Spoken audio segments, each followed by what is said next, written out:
really mean? Ah.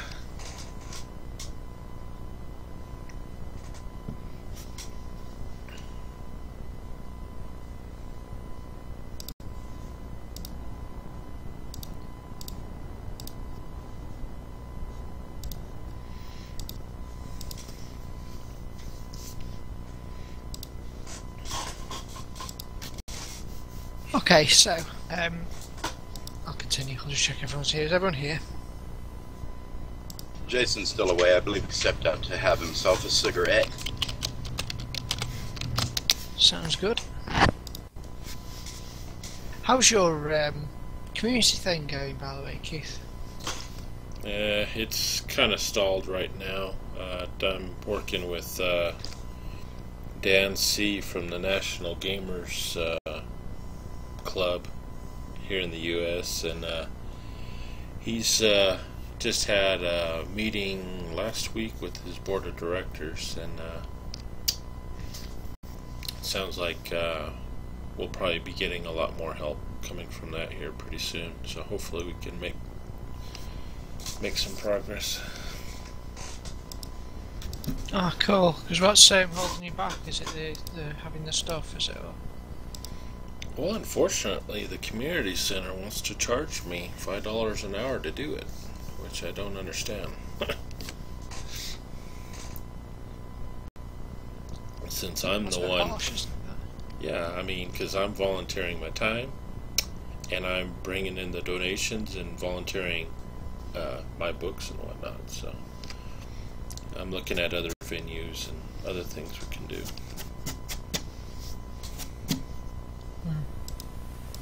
Yeah, and that one program that they were doing down there, it's already over. It was only 6 weeks long.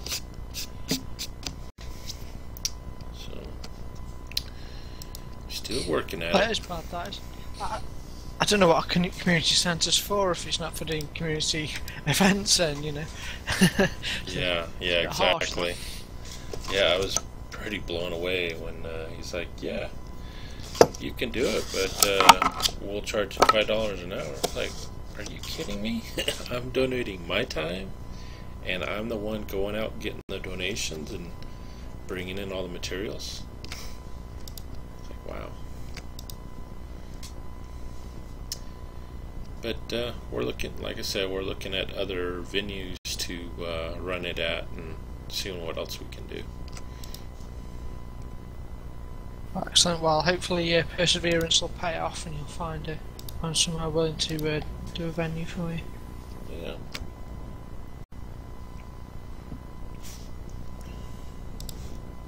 You never know, you might get something like a cafe or something like that that might help you, because they presumably make some money from, you know, sales from people buying coffee or whatever.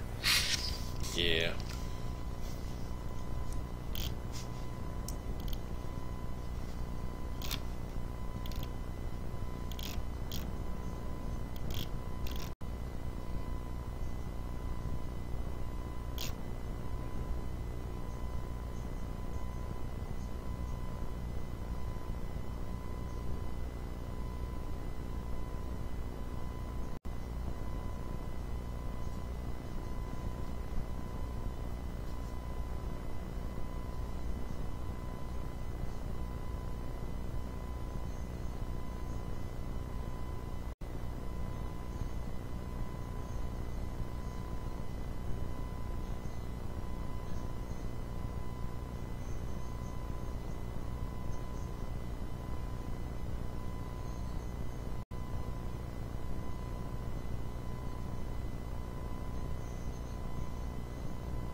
Oh, there's the map. Okay, I was looking for that.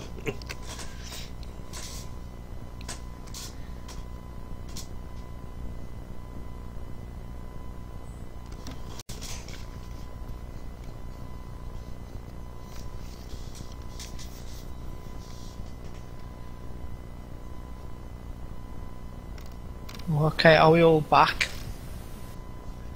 Yep. Cool. Okay, so Everin has only been gone for a few days, and you'll receive a visitor to the temple. They'll come at a knock on the door, and you'll see the radiant form of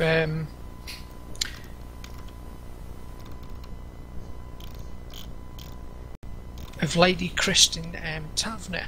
You know, she was the lady whose birthday party you went to and saved her from the bandits, local bandits. Oh yeah, that's right. And you managed to get Carson. Well, you ended up killing Carson Warfield.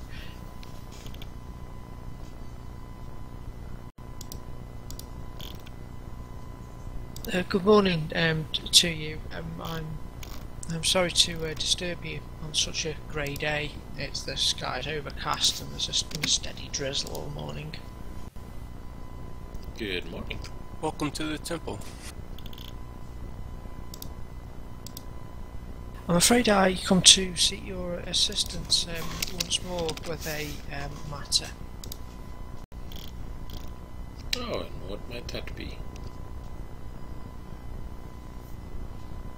She will sweep her arm to one side and gesture, and out of her carriage will get a small beefy woman with sort of mousy brown hair, and she sort of tentatively comes over.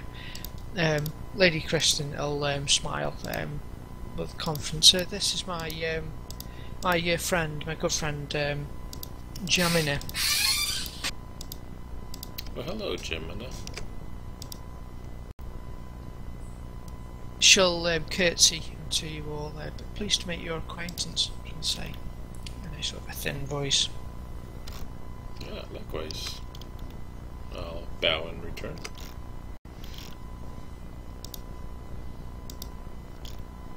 Lady Kristen will continue on her behalf.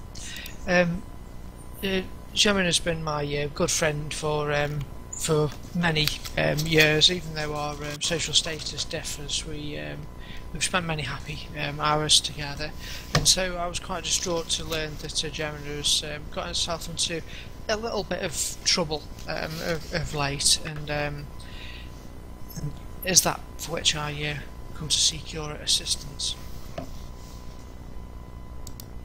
How may we be of service? Well, Gemina works for my father as part of the administrative staff, clerks and the like at inside Linmere, and she's one of the people who's responsible for organising the collection of taxes from some of the local smaller villages and farms around the area. However, bureaucracy being what bureaucracy is, one of the villages, a small village called Ravenmoar, just west down the coast from here, actually sort of slipped through the net a little.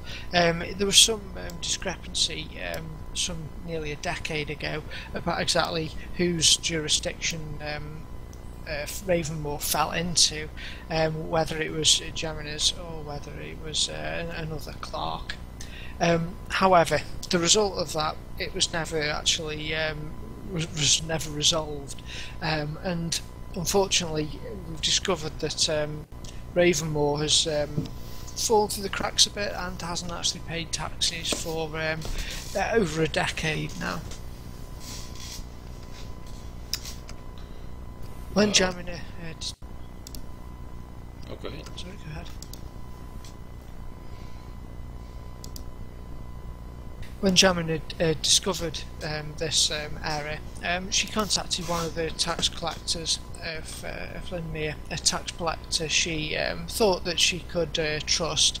It was her brother-in-law, Elias Kyle. She asked Elias if he could perhaps visit Ravenmoar and collect the taxes and return here, and then she'd be able to just put the matter right. All would probably be well with this. However, Elias has not been seen of. He left here around just over 2 weeks ago now, and he hasn't returned. Cameron is now concerned for his safety. So you want us to go and check on Elias? Yes, I fear something terrible may have happened to Elias. I don't know if you could perhaps visit Ravenmoar and see what became of him. We could go do that for you, yes, fair lady.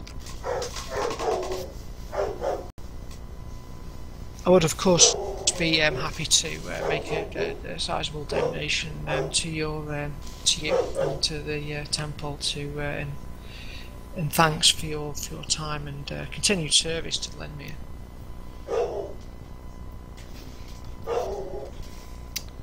Would be our honor. Okay, you may all make me insight checks if you wish. Oh, and let's say into the tower. Oh, well, sorry. No, okay. No, it's okay if you throw it out.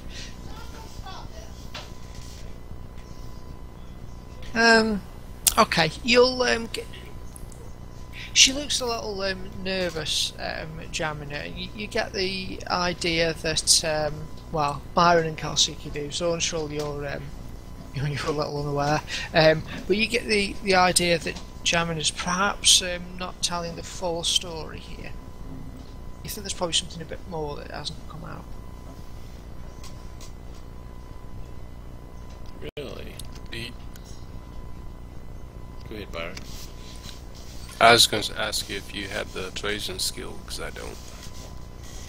The which skill? Persuasion? Persuade or give us more information? Yeah, I could try that. So, Jimina, are you from that area? No, I'm not from Ravenmoar. I'm always I've always lived in Linmere. So what do you know about this situation yourself?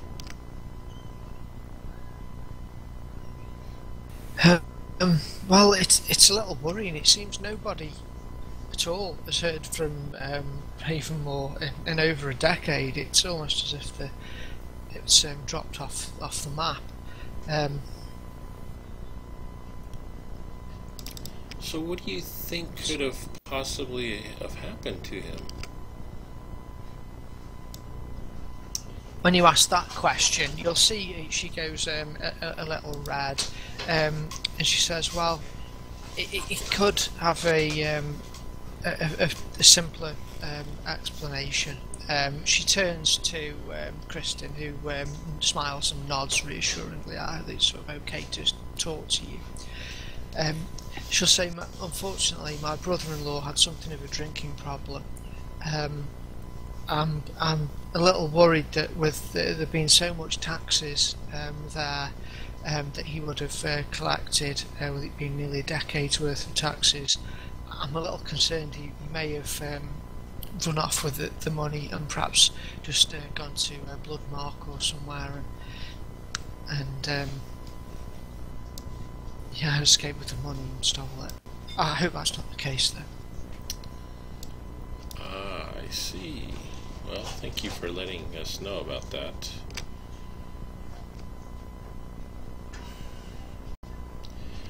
Is there by any chance any places where you think if he did flee, that he may have fled to?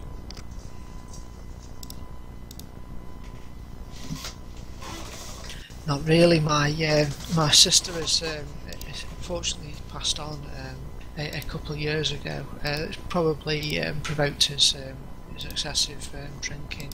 As far as I know, Elias hasn't really got any friends anywhere apart from myself. I see. Well, it sounds like we need to set out as soon as possible to see if we can locate the people that we're looking for.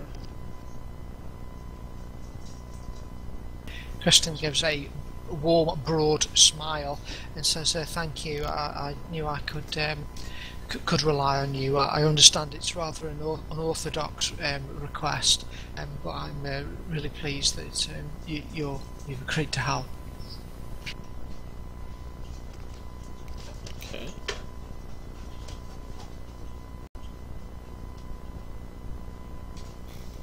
Alright, so we bid you all a good day, and we'll get prepared to search for him.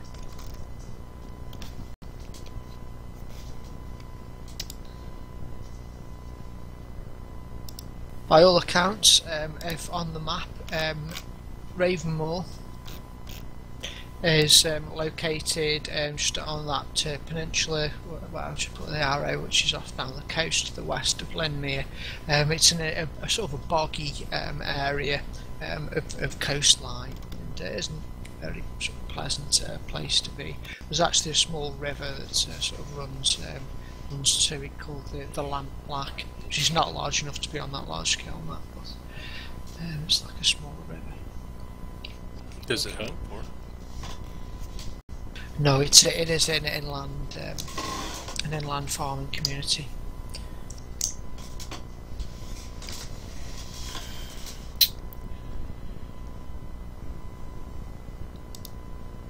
And about how far or how many days travel is it to that area?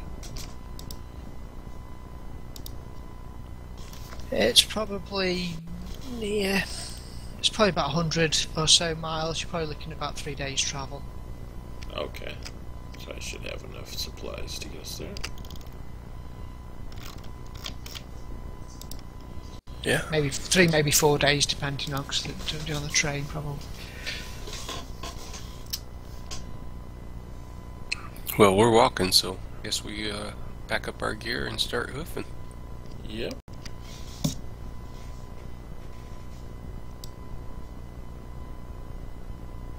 Excellent. You'll collect all your gear together and begin walking and try and find the rather lost town or village rather of Ravenmoar. It's you said it's about 4 days travel? Yes, around that, yeah. Okay, I'm gonna buy some extra rations, I believe, before we head out. Very well. Thanks, Bob. Yeah. It's also autumn now, so it's sort of rainy and overcast. A little chill in the air. You don't see your breath in the air at night.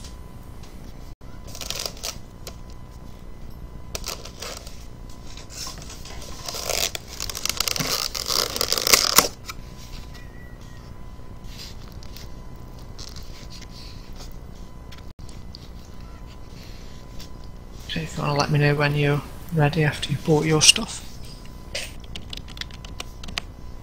I'm ready. I'm ready. I think I messed up my weight. I just gotta fix the weight on my rations. Alright, okay, no worries. Okay, you managed to you travel west, and it's a largely uneventful trip. You've got your travel rota worked out pretty well now. You've got your watches planned. You'll hear wolves and other beasts during the night, which is normal for such a wild area. But you don't encounter anything threatening. The area gets more and more remote and wild towards the end of your journey. There's no real solid path leading there, but on about the 4th day you do find a sort of trail which you think's probably part animal trail and part trail going to Ravenmoar. We're gonna have to look at building a road to these villages.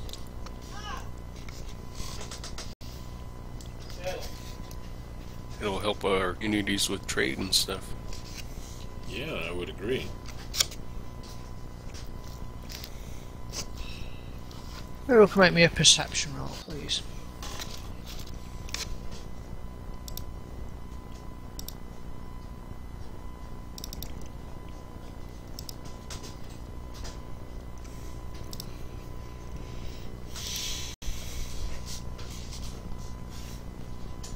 Okay, you'll all hear a child's voice and coming from across the bushes up ahead. You'll hear him cry out, "Applesauce! Applesauce! Come here, boy! Here, boy!"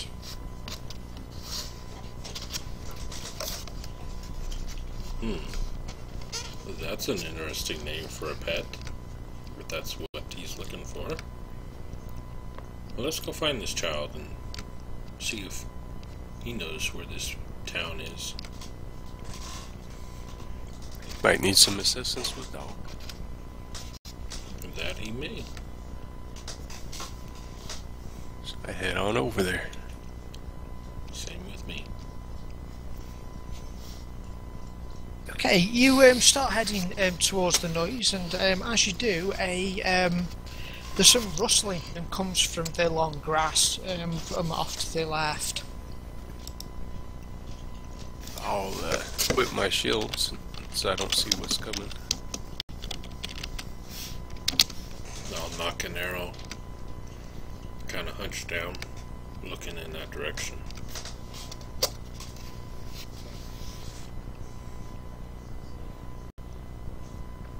Okay, out of the, you sort of prepare yourselves, out of the grass to one side, there's a dirge flying towards you. A sturge rather, not a dirge, that's completely different. If you'd like to roll me initiative, please.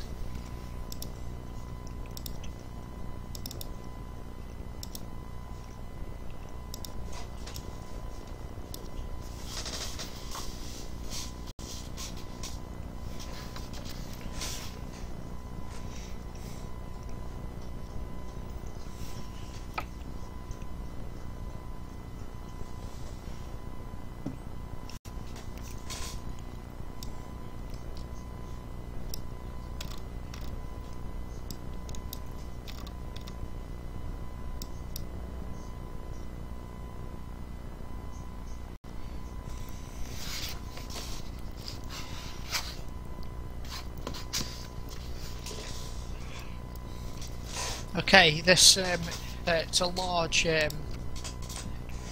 blood-sucking sturge with a long sort of nozzle snout, blood drinker, that thing, and it's heading towards you. Kalsuki. I will quickly snap an arrow at it.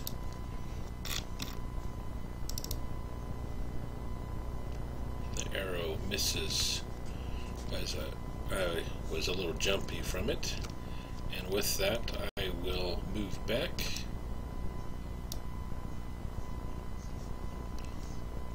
There we go. Okay, the sturge, Clay, sort of, it's got the jump on you there, Byron. It Cool. buzzes in kind of a zigzaggy path, which is probably looks a little confused. The zigzag path, which is why Kalsuki maybe have missed it. It flies up and lands square on his chest, Byron, and it sort of nuzzles at your neck. Zone shot. It doesn't look like it's attacking him. I say it looks like it likes you, Byron. It snuggles closer. Must be the boy's pet. Quick, Byron, call it applesauce.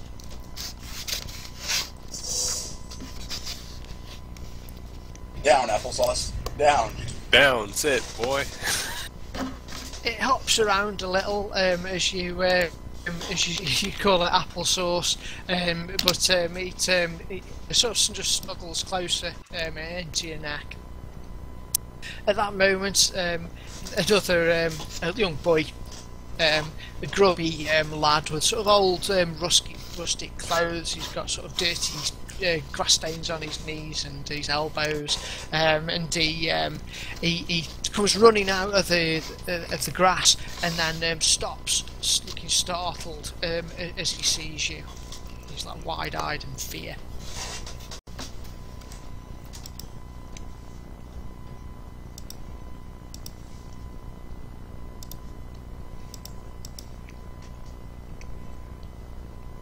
Don't hurt him, don't hurt him, it's only applesauce. Applesauce, come here. And the little lad will sort of like edge closer, holding his hands out to the sturge.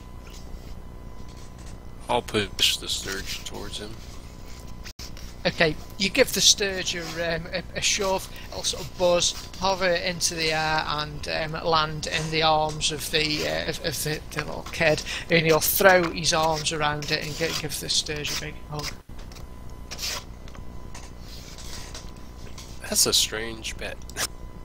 Very strange. His applesauce, he'll mean you no harm.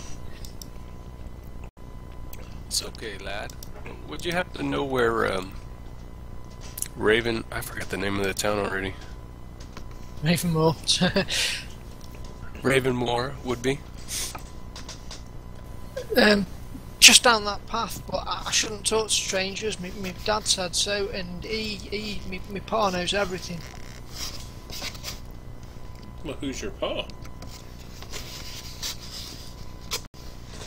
My pa is Vieric Causa.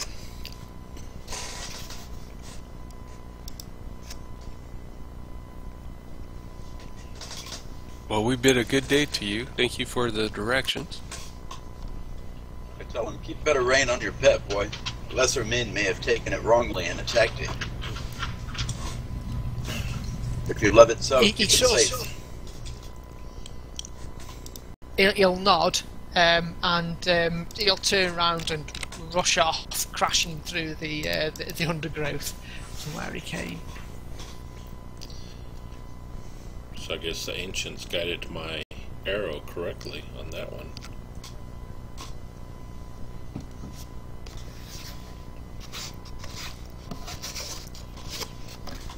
Well, let's find this town. Will probably attack a sturge too. Yeah. Yeah.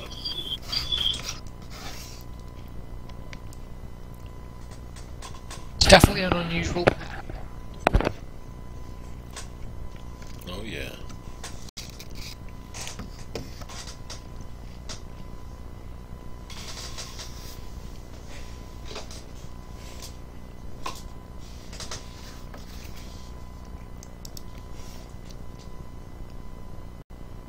I hope everyone in town doesn't have a sturge. Yeah, hopefully not. Hopefully if we run across any other pets, they're the usual pets of dogs and cats.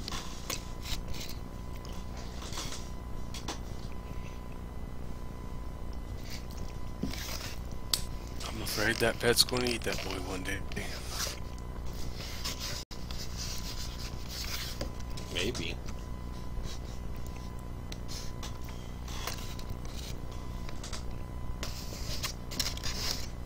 I take it you're going to continue along the path. Yep. Yep.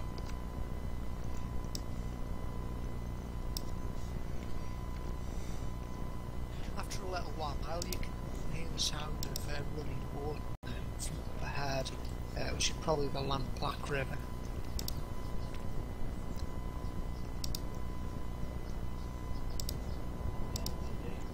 As you round a corner, you enter the map just from the western edge. Just come up there.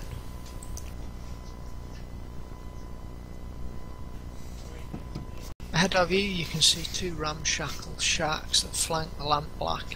Sheds used to house a flat-bottom ferry. tightly drawn ropes across the river, part of a cranked pulley system that draws the barge across the black water. Looks like along with roads we need to build some actual bridges.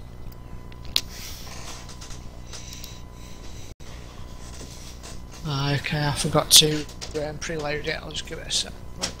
Well, I guess the unnamed. I think we can probably continue while it's loading. Actually, it's not bad. Huh? The phone call 10:30. It was on the thing. It was Okay. the VA clinic, and almost I guess they went ahead and wrote me a script for the bike event. Oh, I didn't even hear. On your that. side Must of have been the when I went river out bank, you can taking him see for a walk or something. a human. He's I got told his her, crooked go that way back, Friday, thin-haired man, Friday. Okay. and he sort of looks at you and sort of scowls a little. Scowls at us. Yeah. I think he's racist. He don't like Ravenmoar.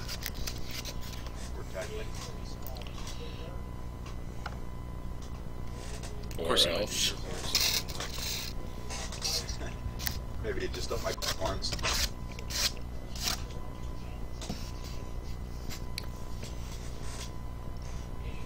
So I'll signal him to cross.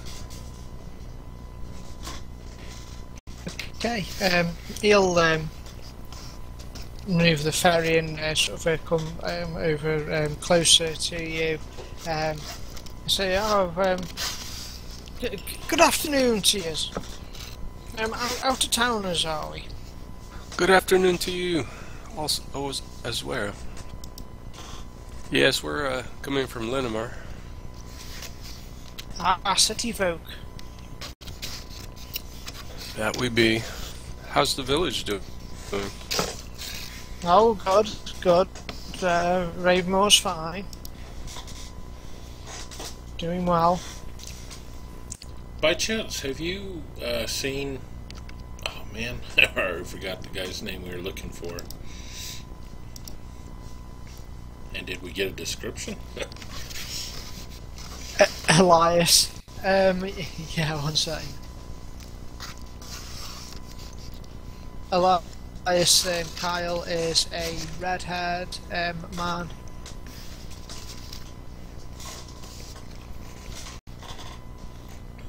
Have you seen a man by the name of Elias with red hair pass by recently?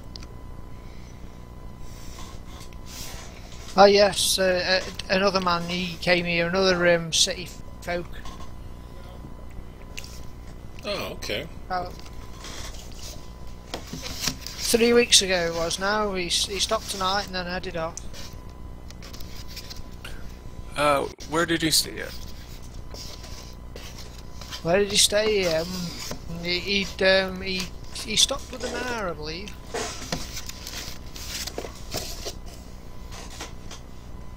So you said he was here for only a day before he left out? That's right. Yeah, that'd be right. Did he say by any chance where he was headed? No, we didn't say where he was going. Don't much care. Well, I suppose we'll have to look around and be nosy. We gotta find out where he went. How much for the ride to go across? That'd be 1 silver each. He'll hold out a hand. He's got long fingernails, which is sort of thick with dirt underneath them.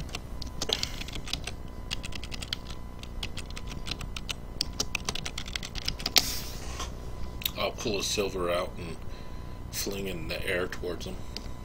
Here you go, good sir. I paid him my silver.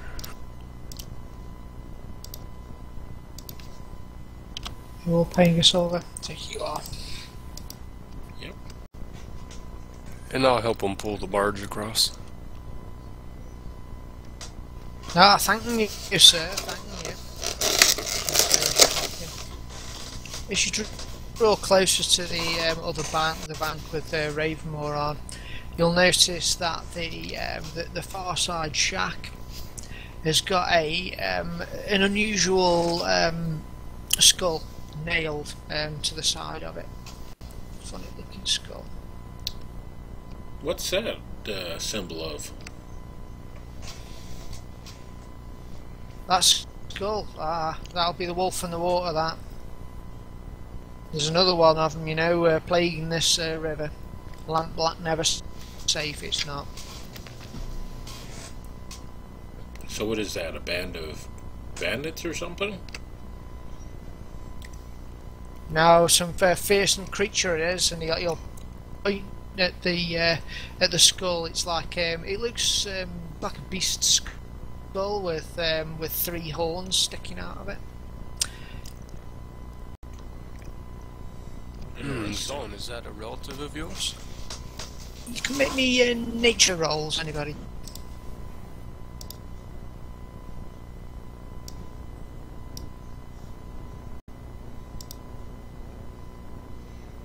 Nature. Something I know nothing about.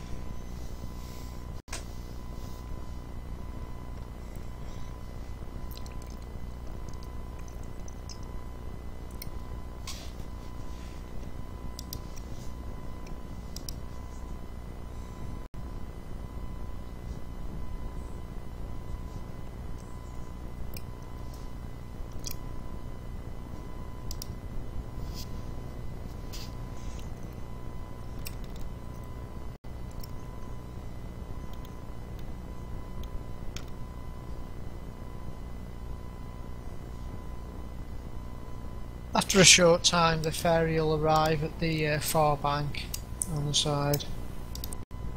Well, there you go then. That'd be Ravenmoar for you. He says, sort of pointing. Excellent. Good day to you, sir. And I'll start heading into town. And I'll follow suit.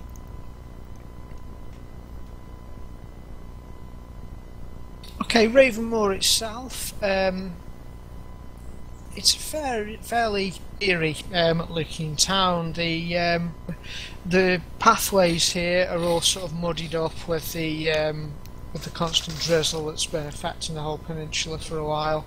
The houses themselves all look fairly old, and most of them are sort of have got mould on the walls and encased in kind of, and have moss and things growing out the top of them. What a dreary town. Yeah. This must be the only place whatever they're growing grows it. Yep.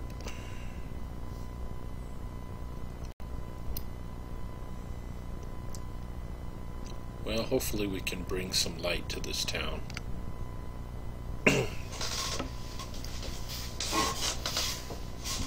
Looks like they need some cobbled streets here.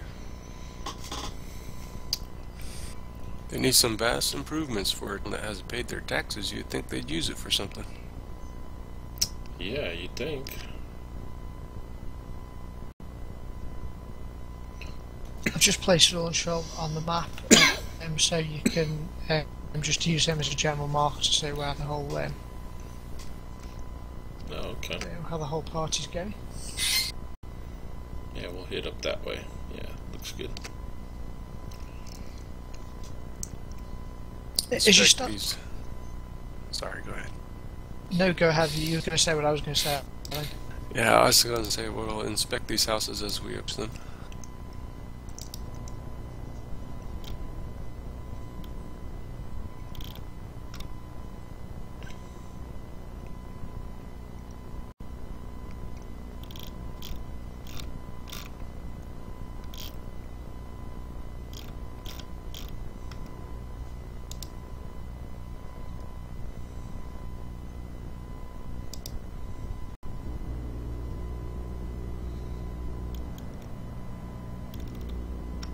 Okay, heading north there.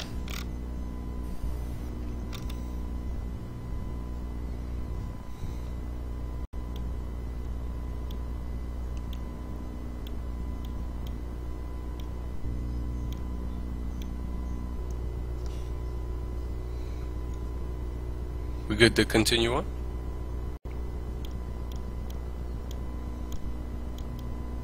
Yeah, sorry, I was just doing something else. Yeah, you were sort of heading north, inspecting the buildings as you go through. Most of them are wooden, look functional, though a little run down.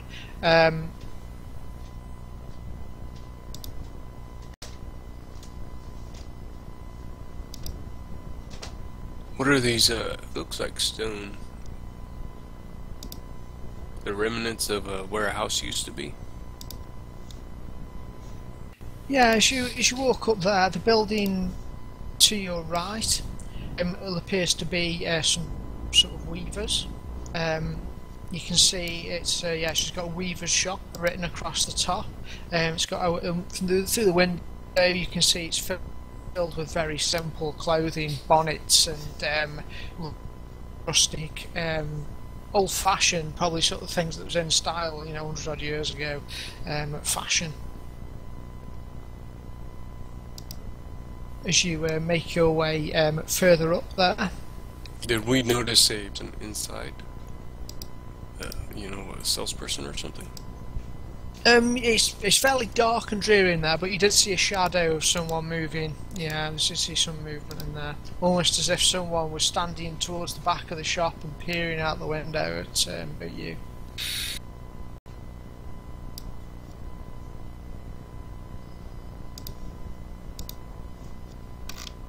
So, which one do you guys think is the mayor's house? Probably that big one across the open path over that way. Figure the mayor, if he hasn't been paying taxes, he's probably been hoarding it. So he's probably been using it himself. So the big one next to the large river or the one across the bridge?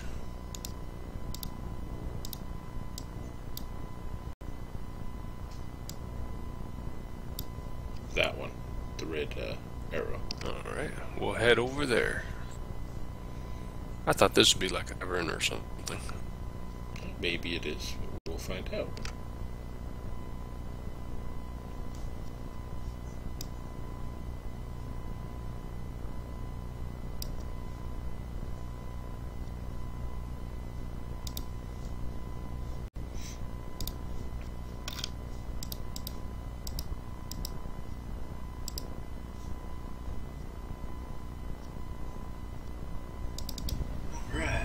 Sorry, I am still here. Okay, as you enter the what passes for the village square, to answer your original question, to the left of you there, on the end of my arrow, is a large temple. However, it looks abandoned. The ceiling is completely caved in. The church's two-storey steeple is still standing, but the bell that used to be in there appears to be missing. It looks in a really poor state. Was it of the triune or something else? Religion rolls, please, and it'd be easy this. It looks like it's had a lot of its symbolism taken down, but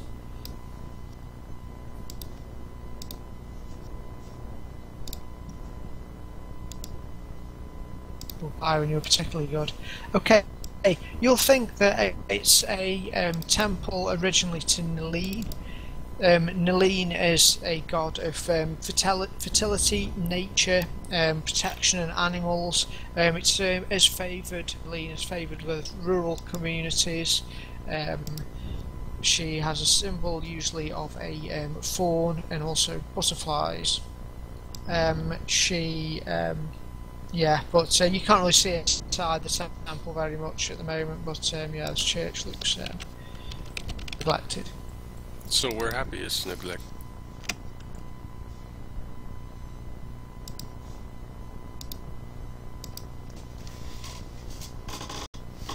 I suppose so. so it's pretty run down, huh? Well, they ain't spending their money on the church. It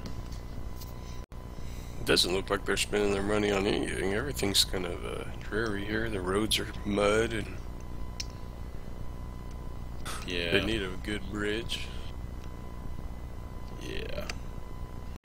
Well, let's find someone here, and maybe we can find someone to give us a tour around the place. It's funny you should say that, because just across the way, as you enter the town square, the building I've just pointed an arrow to there is got a sign across it. It's a small, wide, overhanging roof. The overhanging roof provides shelter for a few benches and chairs out front. There's some benches there, and sitting along the front are a group of rather long-toothed, long-haired, scraggly-looking elders, sort of who stopped what they were doing, talking, and are looking at you. Yeah, let's go over there and ask them about this place. They have long teeth? They look generally old, yeah, long in the tooth, as they say. Some of them, one of them's got like a little overhang on his front teeth. Alright, we'll head over and talk to them fellows.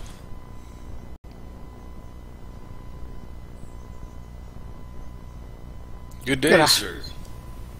Good afternoon to you, strangers. We're looking for a friend of ours. He's a red-haired fellow that goes by the name of Elias. Oh, yeah, he came through here, he did. Causing up trouble. He left soon enough, though. You happen to know which way he went? No, he left early in the morning, he did. Oh, so how long was he here before he left? No, he didn't stop long, just a night, and then he was off again. You happen to know where he stayed? He stayed with the mayor, and he'll point off to the right, and you can just see the top of the only double-storey building in the town, because it's on a hill.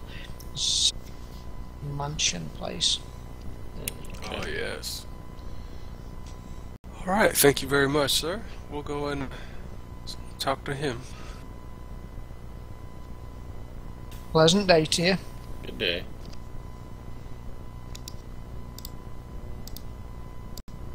So this is the one, right? Yep. That's the one. Alright, so we pull across the bridge, check, see how good if it needs repairs or anything. Okay. On your way, on the road, you sort of squelch through the mud. On the right there, this building is a trading post. It looks fairly dark inside. It's got a sign over that says trading post, but it looks quite quiet. As you make your way around, you'll see from the path there are a series of sort of black stones in that area there, and you make your way across the bridge and head up a path towards the manor house. The black stones, they look like chairs. Like benches. You could stop to look at them closer if you want, anyway. Yeah, I think we should look at them. Yeah, let's take a look.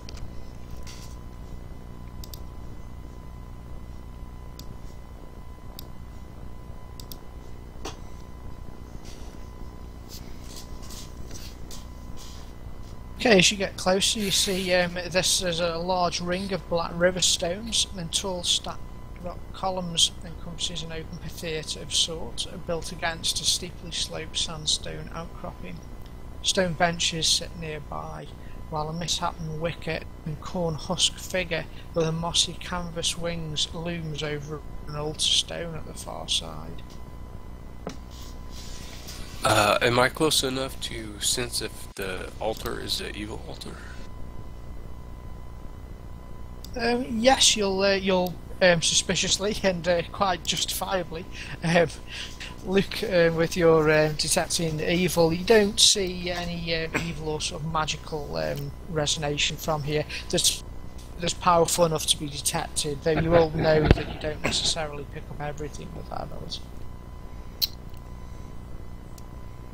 So I wonder what god or deity this is dedicated to. It seems to be in better order than their church. It does seem in better repair than the church, you're right. Kelsiki, looking at it, you think that it is a representation of Nalene as sorts, though you get a nagging feeling about it that there's something strangely crude about it. The big winged figure at the end is sort of crawling with spiders and insects. It's almost like it's an actual effigy of Nalene herself. I'll look over at Byron. Go. You got some of that breath magic available? Maybe you could clear up this mess. It's got webs and spiders on it, or it's like part of the statue? Yeah, it's part of the statue. It's like the statue's actually been made of wood, branches and leaves and things like that. It's like a it's like a natural. I don't know if I'd destroy an altar or something like that if it's not an evil. True. Nalene is a very old and kind of mysterious religion. She has been worshipped in different ways by different places. You still think this is a bit unusual? And we're able to roll a religion to see if we recall something of this nature? Sure. Kelsey had a go and got quite high, but you can certainly have a go, see if you can beat it. Oh.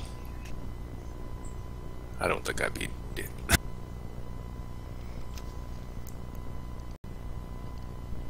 Sorry, between you all, you look at it and you've not much more you can say for certain about it, apart from it is unusual. Well, none the wiser. So, you guys want to head to the mayor? Yeah, let's go over there.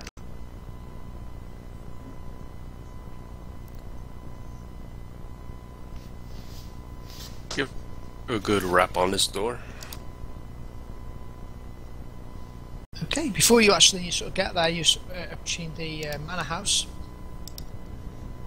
This is Fantasy Grounds.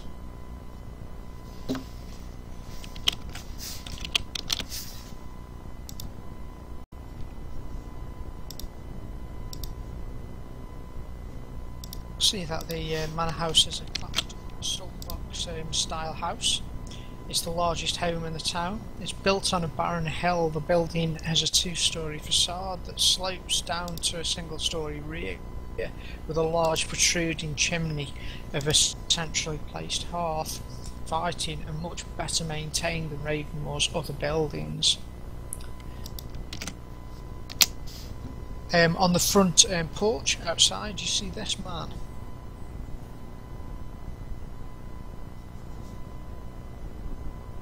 He's a large, square-jawed man with short hair and a rather stern expression on his face. What do you lot want? We have no time for city folk here. Well, that's quite rude, sir. Are you the mayor? No, I'm not no mayor. Then who are you? I'm Leonard, his brother. We're very busy today. Doesn't look like you guys are very busy to me. Well, we're very busy, and you'll see he reaches down and his hand falls onto a sickle by his side and he grasps it tightly. Well, unfortunately, until we find out the answers, we're going to be sticking around and nosing into things. And I'll unlatch my hammer and snarl and shout for him to move out of the way. But he's not very intimidated. He snarls back and says, "This is my manner," and step back, and he'll step in front of the door and snarls at you. Good sir. All we want to know is where our friend Elias, where he went to. From what I understand, he stayed here with the mayor, and from what I've understood, he's not here anymore, but no one seems to know where he went, and he's gone missing. So, please, let us see the mayor so we can find out this stuff and be out of your way. I suggest you just be moving along. I'm going to equip my shield. Just as you go to put your shield on, well, you can sort of do that as you're equipping your shield. The door to the manor house will open, and another man will emerge.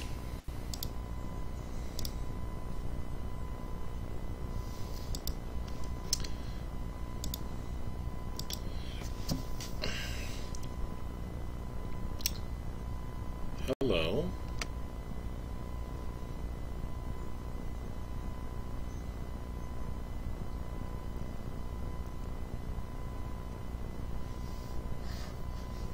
And I apologise, I've lost his image. The other man is he's much more tidily kept. He's got a goatee beard, black, which is neatly trimmed. His hair is sort of thinning and swept back. He's quite a thin looking man. He beams a large smile at you. "Oh, Leonard, step aside, don't be so silly. I apologise for my brother, gentlemen. Well, My name is..." Oh, go ahead, sir. My name's Andretti Kriegler. I'm the mayor here, and he holds out a hand for you to shake. I'll shake his hand. It appears someone has manners.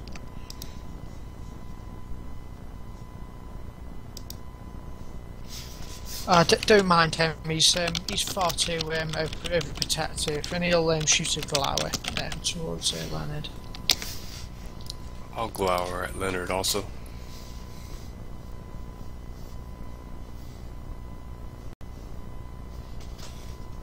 Everyone glowers at Leonard. So, what brings you to our fair town of Ravenmoar this lovely day? You'll say, smiling, because it's kind of raining, spitting a little. Well, we have a couple of items of business to discuss with you. The first one is the whereabouts of where our friend Elias seems to have gone missing.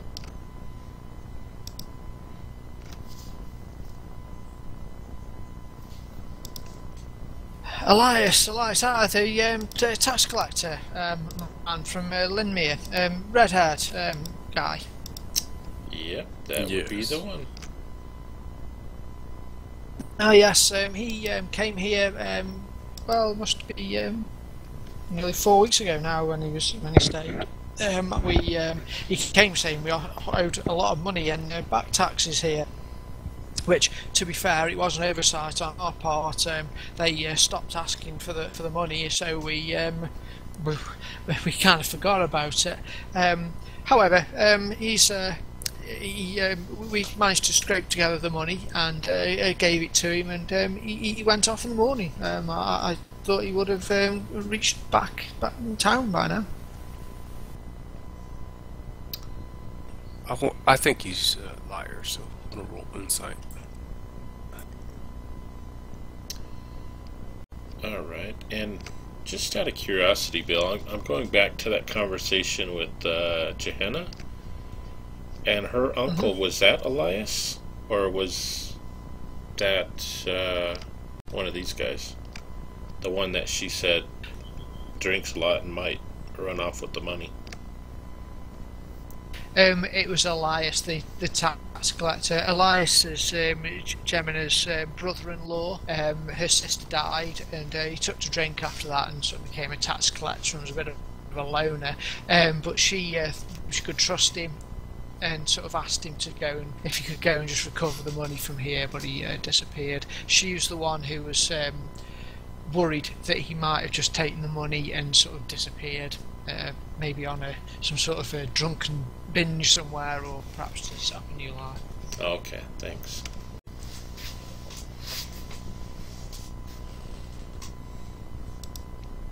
I'm gonna clear my throat and ask my brothers. Brothers, can I have a moment of your time? Can we speak off to the side? Of course, Zanshal. We'll be with you in just a moment, Mayor. I'll go over at Leonard, and then head over to Zanshal. Alright. When we step off to the side, I tell you, Byron and Kelsiki, since we've entered this town, I've noticed a few strange things. I've just been watching and listening. There was a cow skull that showed some strange signs of deformity. The elderly who we spoke to, their arms showed signs of strange scarring, as does the mayor here. But Leonard doesn't. No, I didn't see any on Leonard. Oh, what kind of scarring? I didn't see that, brother. I'll just kind of glance towards the mayor's arms.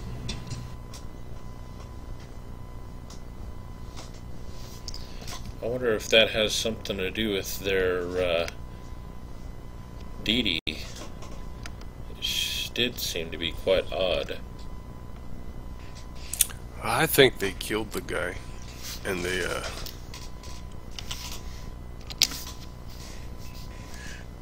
they kept the money in there, telling us to tell, so that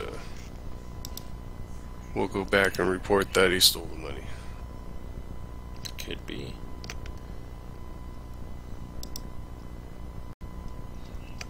Well, let's find out whatever we can and press into him talking and see if we can find anyone who might give a different story, or see if the story starts to differ.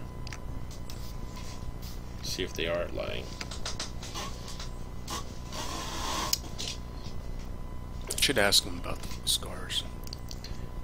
Yeah, let's let Zanshal ask him. But let's not ask right after we did our meeting. Maybe Right after? maybe nonchalantly ask him after I go up and talk to him a little bit more about how much money supposedly they paid.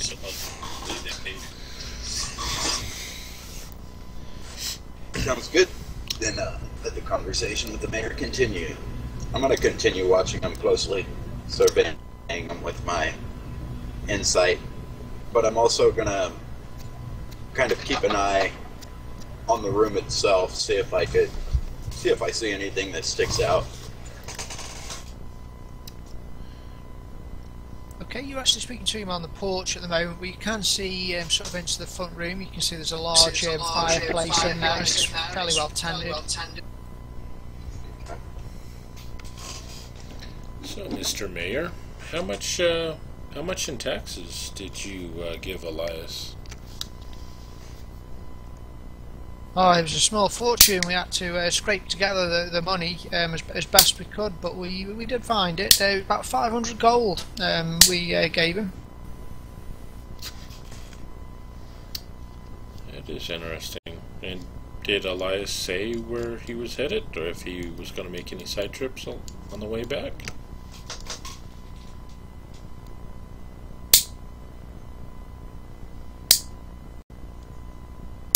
He didn't say nothing to me. He just up and left in the morning after he took the money and went, which was fine by me. He upset a few folk while he was here, demanding money and shaking up the farmers and things. He should have just come to me in the first place. Interesting. And could we speak with those farmers to find out what he said to shake them up so badly? Sure, you can go and speak to, I think, Voyrick. He upset a bit. You can talk to anyone really. He was a bit of a gruff gentleman. Okay. Also, I was noticing you have a curious altar and like an outdoor church area. I don't recall that deity. What religion is that?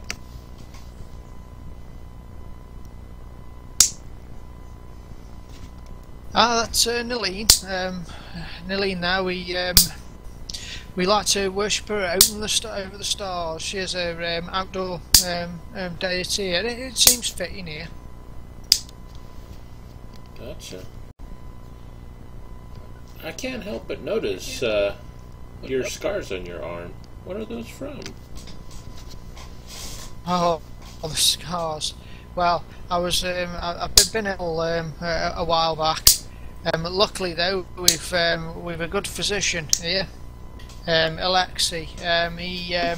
He has got some good remedies. We does some bloodletting. It's got a good effect. I got better.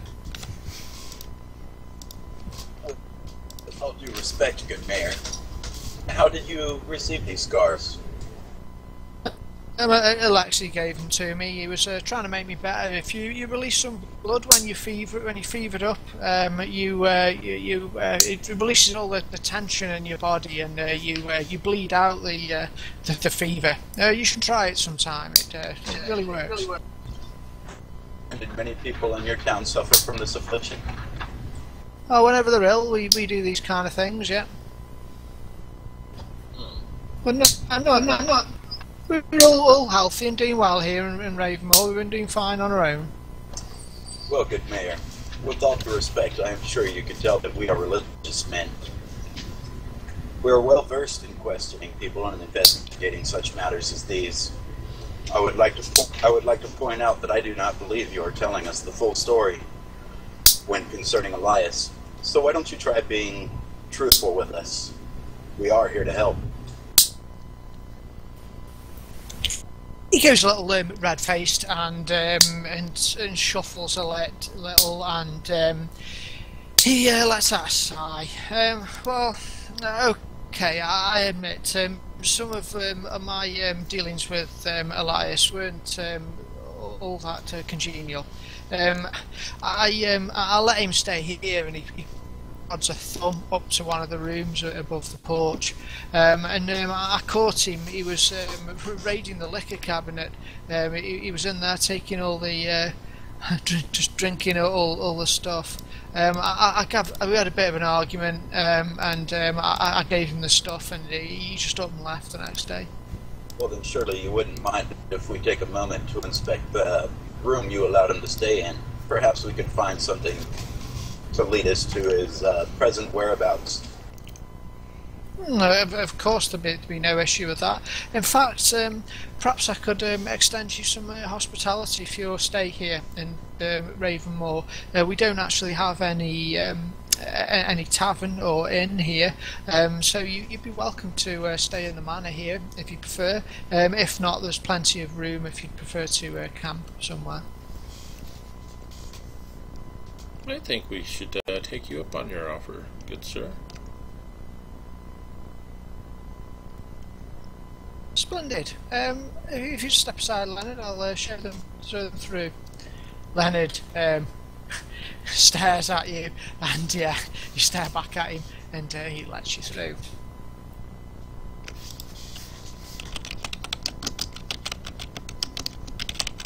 All right.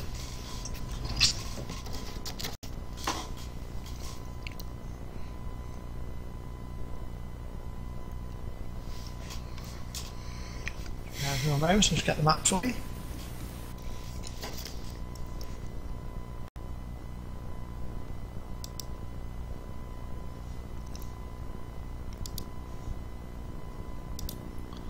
Well, brothers, I think we need to talk to this Alexi, the bloodletter.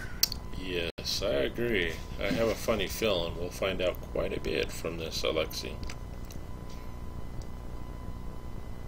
First, perhaps we should go and talk to the elderly gentlemen we spoke to before and see what reason they gave us for the scarring on their arms. See if it matches this mysterious affliction that was going about the town that led to this bloodletting.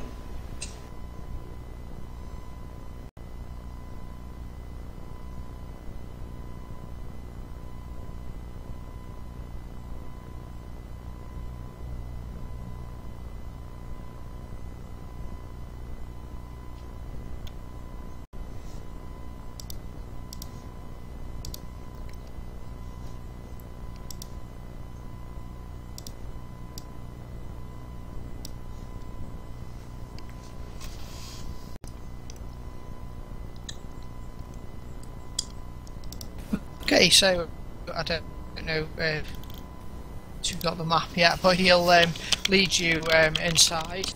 It's a large sort of nice living area he's got with a fireplace in the centre and some wooden stairs that lead up to the top. There's a bearskin rug on the floor and some nice comfy chairs in here. He'll show you upstairs and he'll point to the room with the red bed in it, and he'll say that was where Elias stayed.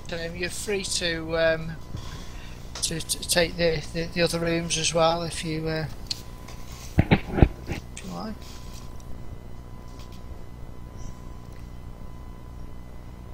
Yeah, well, thank you, good sir. My maps never came up. Mine's still loading too.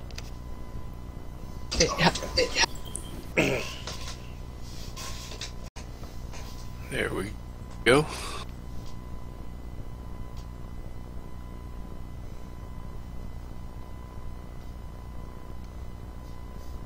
So, he leaves us for a moment.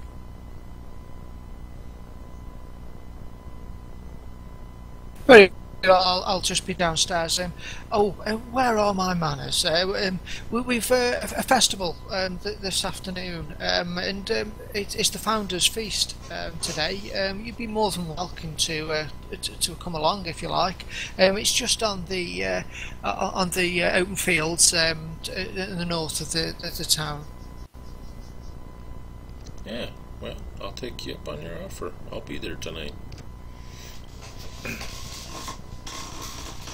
Sounds like a So if you wouldn't mind leaving your things in your room, whatever you need. Of course, I couldn't leave you in my house unattended, and I do need to get to the festival site. But by all means, have a look around first. And where's this festival being conducted in the north of the town exactly? Would it be within that stone structure we see? Oh no, just across the way from the stones. Okay. I'll just mark it on the map.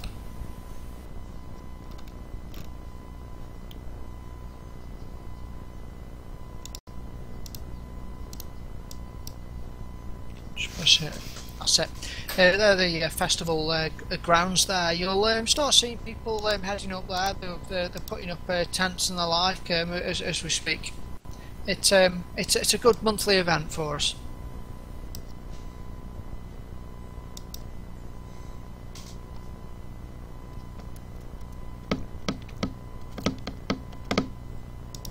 All right.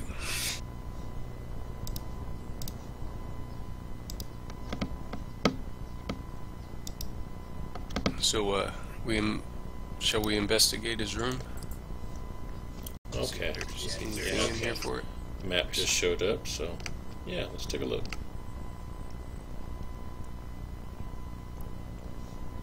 Okay, the balcony level where you are overlooks the manor's lower floors and opens into a wide hallway lined with 6 identical wooden doors which you're standing outside of. Each guest room behind these doors is a starkly appointed room with a single frame bed covered in a thin quilt. A wooden wash basin rests against the wall near a pitcher of very rather smelly water.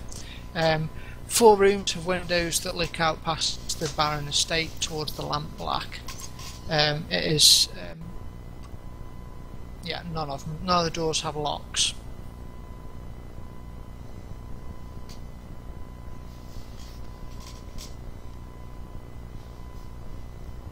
All right, let's Check. go ahead. I was gonna say we check the room the gentleman stayed in, see if there's a note or something, or evidence of like been dragged out of bed or something. Broken cup on the floor. Is that your investigate skill for the Yeah, search? I rolled. I think it's a D11.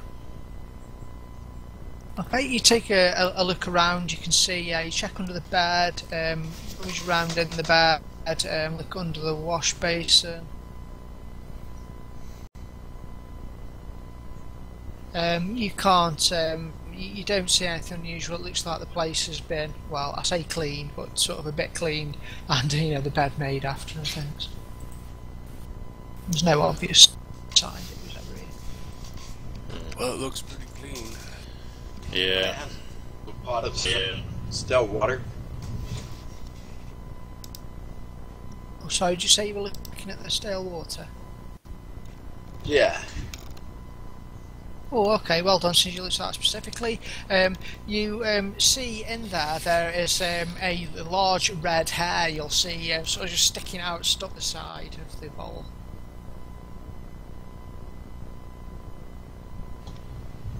Okay. And an investigation check from Zornshaw, please.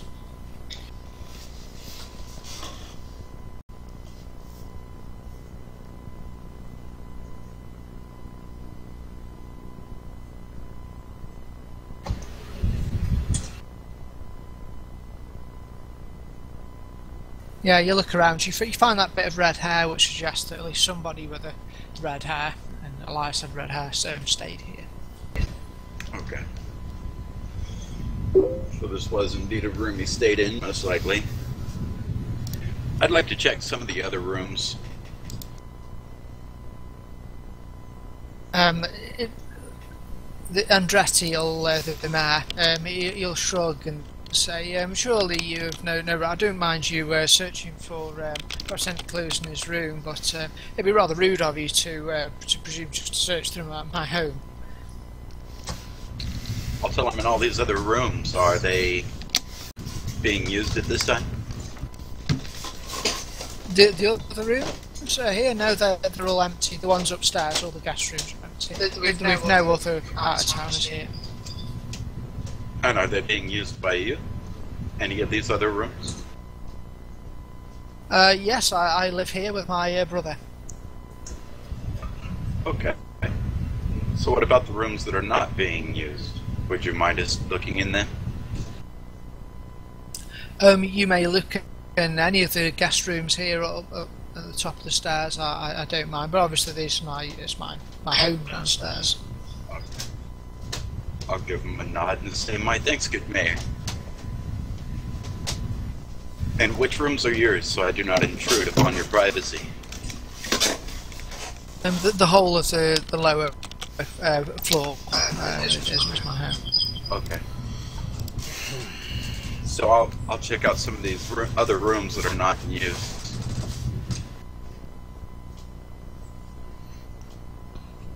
You have a look across the other ones. He has said that you can each take one of the rooms to sleep in, should you want to. They're all pretty much identical. They've got a fairly spot, and 2 of them there's just a bed and a wash basin and a rather mucky window.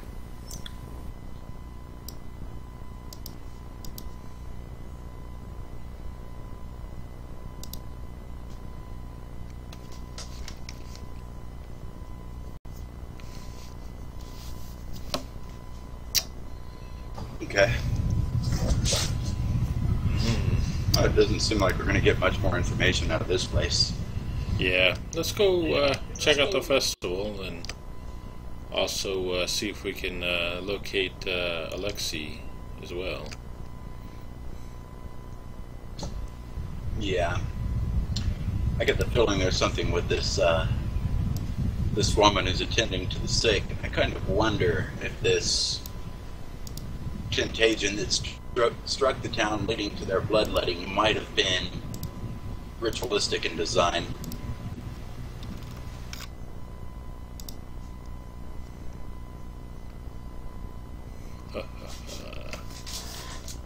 Make a medicine check on that if you like.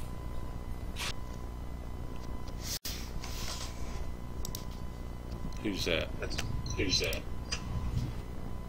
Okay, whoops. I meant to do it in the tower.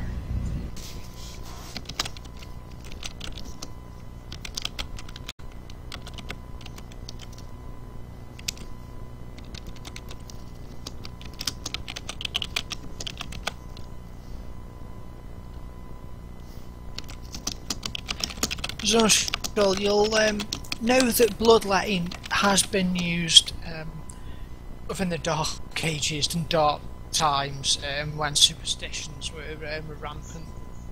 Where if you're feverish or sick,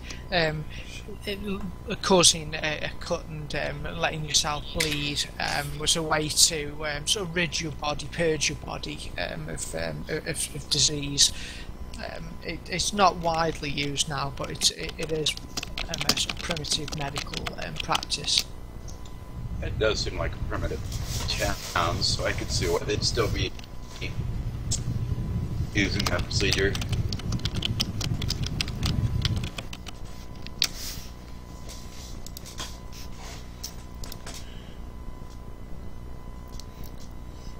It could also be a ritual. Okay. Yeah, I still have suspicions about that. There's the strange stonework circle we found, and all these people bearing the scars from the bloodletting.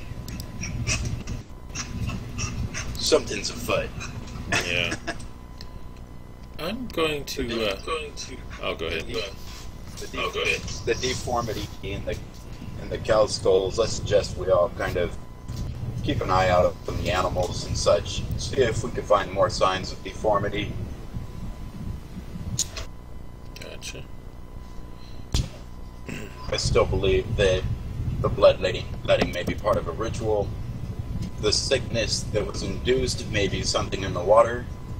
Could be causing deformity in the animals, the livestock, but somehow causing mere sickness in the people here, leading them to seek the bloodletting, which would give her the opportunity to possibly conduct a ritual.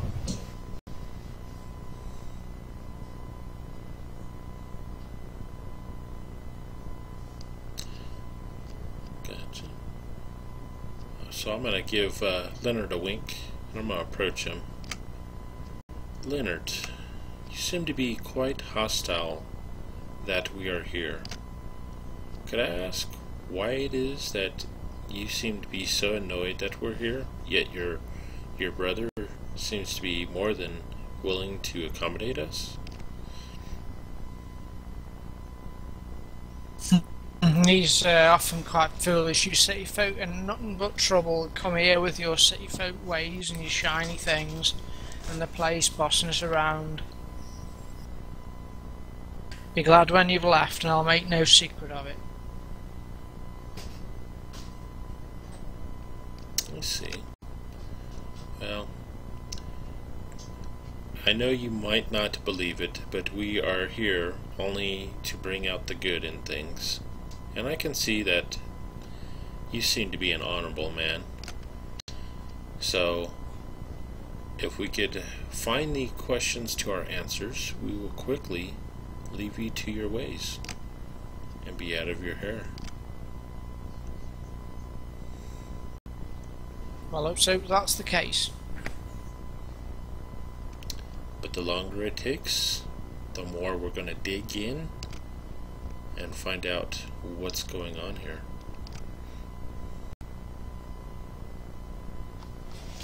Andretti, the mayor, will enter to see this, and he says, "We've certainly nothing to hide, and you're welcome to stay here for as long as it takes to conduct your investigation, gentlemen.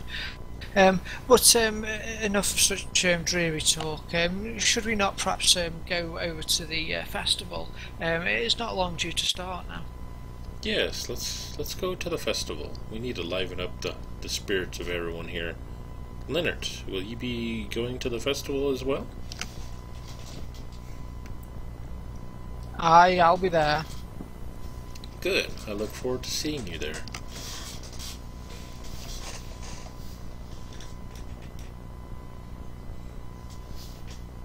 Andretti will, if you've nothing else to do, lead you off towards the festival. Okay. Before we arrive at the festival, I'd like to pray to Zelen and Thurel to bless and watch over me and my brothers of the Triune, to fortify us against any trickery that this monthly festival may secret away. So I'm casting Bless upon us all. I believe that'll help with out-of-game savings throws and such. Good idea. As you say your brassing, the mayor will stand there somewhat respectfully until you finish, and after you finish you'll say, "Oh, I suppose you probably, are you going to say that in front of him, or are you going to wait?" I'd prefer to wait, keep it in secret. Very well, very well. If I could find the opportunity to say my prayer of blessing over me and my brothers, then I'd do it out of his eyesight. Sure, well, the mayor will say, I'm quite busy. I mean, feel free to look around if you want. If the festival doesn't start for a little while, so you can perhaps go to the trading post if you need any supplies and things, and meet me there later.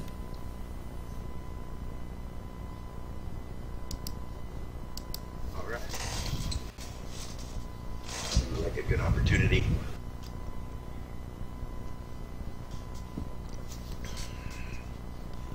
Okay, so you're all blessed. Cool.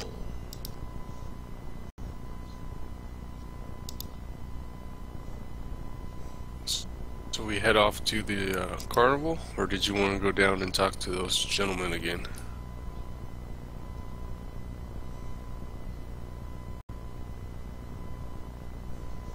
I'm all for going to the festival. All right.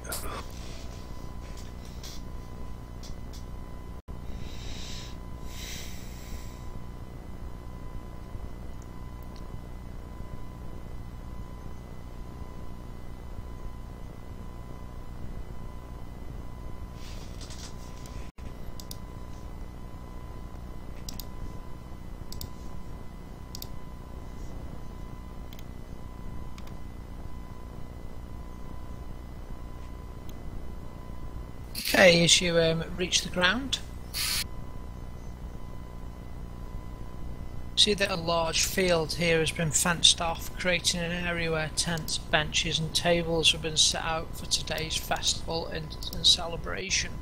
There's quite a lot of activity. There are people moving around with platters of food, dragging various meats and sort of pots of boiling stuff there's a large sort of tent in the centre, and there's also lots of sort of bonfires all set up in various places around the festival grounds.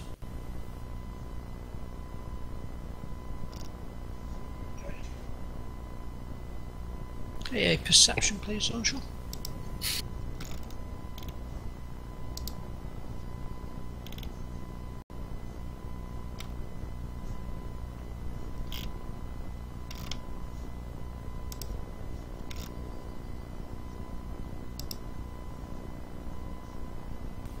You don't notice anything, as I'm sure. Okay. However, as you reach the festival grounds, this man, a sort of a fairly young man with a trim beard, he approaches you, smiling. You must be the newcomers here. Welcome to Ravenmoar. I believe you met my son on the trail this morning.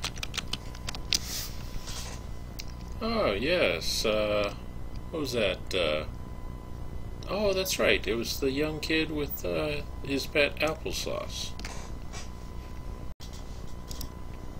Yes, applesauce. Some people are a bit wary of them, but they're nice enough to sturge if you raise them right.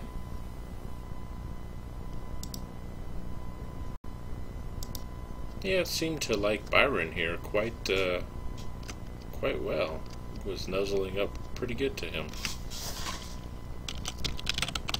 Yeah, they can be friendly as long as you don't feed them human blood. Once they get the taste for human blood, that's it with them. You usually have to put them down, but yeah, applesauce has been good. But a little Ormenard, he likes him. Gotcha.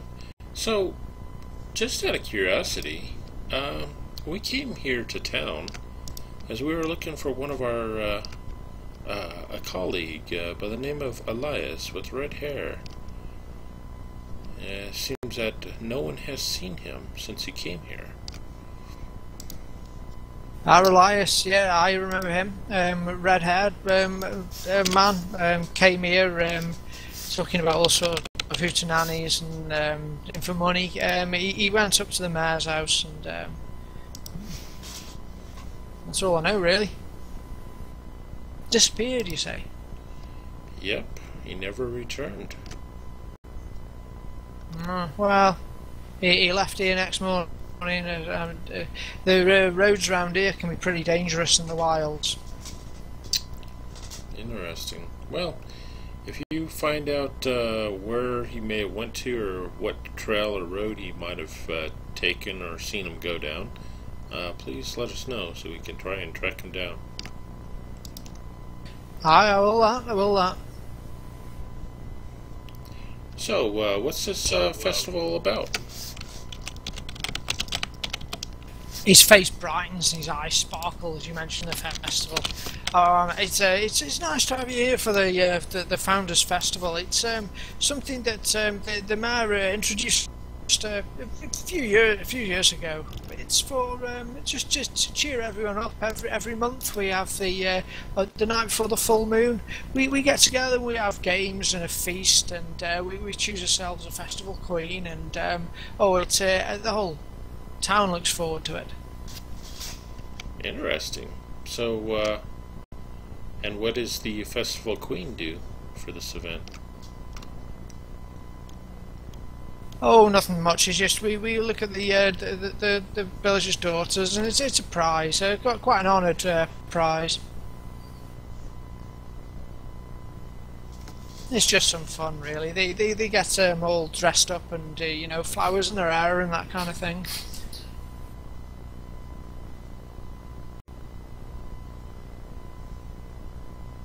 Gotcha. We noticed some people scars on their wrists and stuff. You know anything about that? Scars? Oh well, whenever we're sick, we often do the bloodletting here. It does help, regardless about what some city folks say.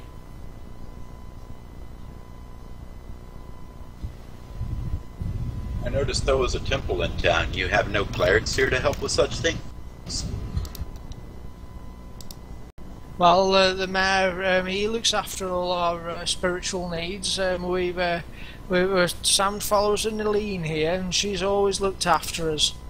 Ever since the sickness and droughts, and we've been fine after that. After we turned to Nalene.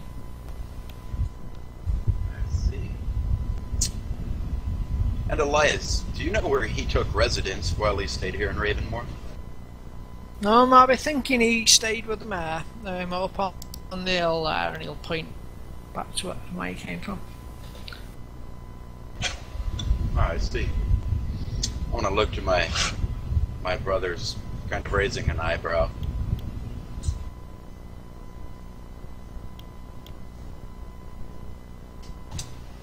Well, thank you very much, Bjork.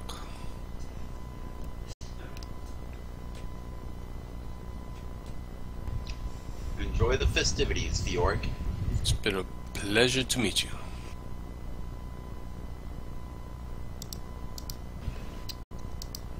Interesting.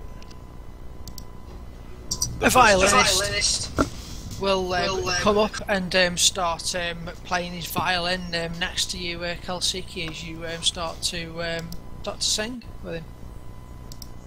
Okie dokie. While Kelsiki's singing, I'll tell Byron I still find it strange that the mayor initially kept it secret that Elias was staying in his home, when it seems to be common knowledge among the people here. What I find strange is this festival is on the full moon every month. Yes.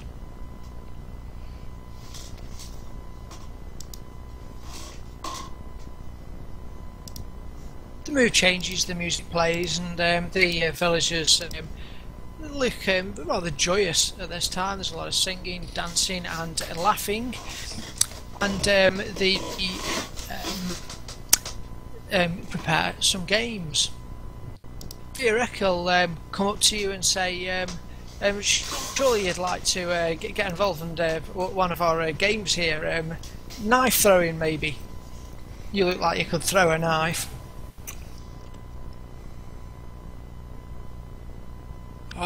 Kelsiki's more into that. I'll let him do that. Yeah, that sounds like fun. Well, come on, Byron. Enjoy the festival. When they have a hammer toss, maybe I'll go. I see. Okay, if you want to make me an attack roll, a ranged attack roll for me, so all you do. Okay.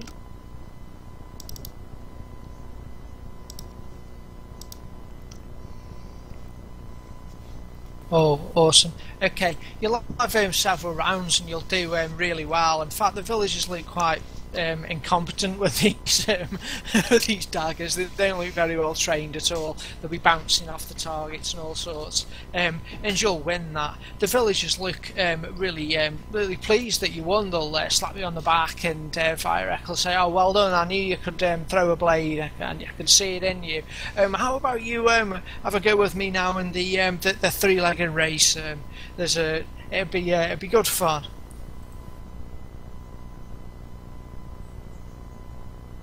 Sure.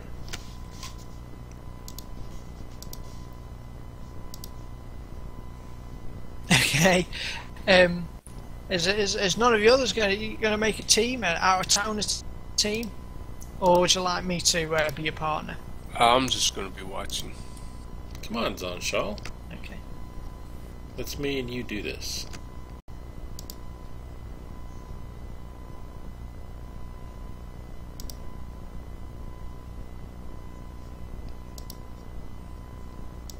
I don't think he's having any of it. Okay. Well, I guess I'll need a partner then. Virik will say, "Well, I'll partner with you," and he'll strap your legs together, and I think it'll be an athletics check. Okay. Oh, he's rolled really high. And I rolled pretty low. Okay, you'll end up. He'll be going a lot quicker than you, and you'll stumble and fall a few times. You don't do very well at that event, but it's all good-natured and fairly Definitely. fairly good-hearted. Okay, as the sort of games to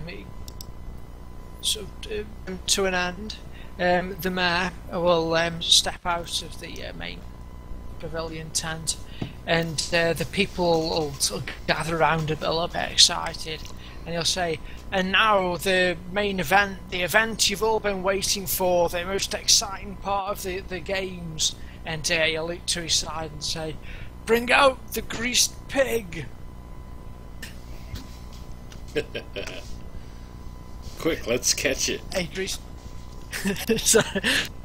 a greased pig is it's sort of dragged out by some of the villagers, and there's a little pan which it's placed inside. Need 3 contestants, he says, 3 people to be the champion of Ravenmoar. Who will be the one who can to capture and pin the pig this year? It's a great honour. Would any of you out-of-towners like to try? Yeah, I'll throw my hand up. I'll try.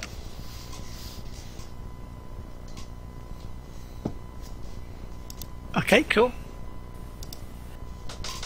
I'm just keeping an eye on Bull. I don't fully trust this event. Liven up, Byron. Okay. Byron and Zornshall, really, you look at the pig that's been brought out. Kilsiki's a little bit distracted because he's talking to everyone, and they're all sort of, lots of people cheering that he's forward to have a go to catch the pig. They all look like they're really looking forward to seeing some city folk covered in grease and rolling around in the mud. But you'll notice though that the pig that's brought out, it's sort of shaking. It looks a bit dazed. Its eyes are glazed, and it looks very sluggish. Yeah, it doesn't look anything right with the pig. It doesn't look deformed though.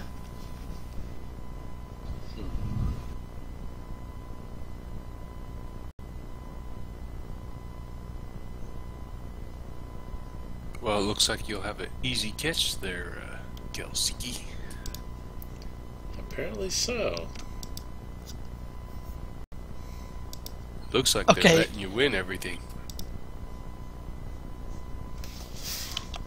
Initiative roll from Kelsiki, please. There, you'll get 2 other villagers who will come in, fairly burly chaps. Will take the tops off and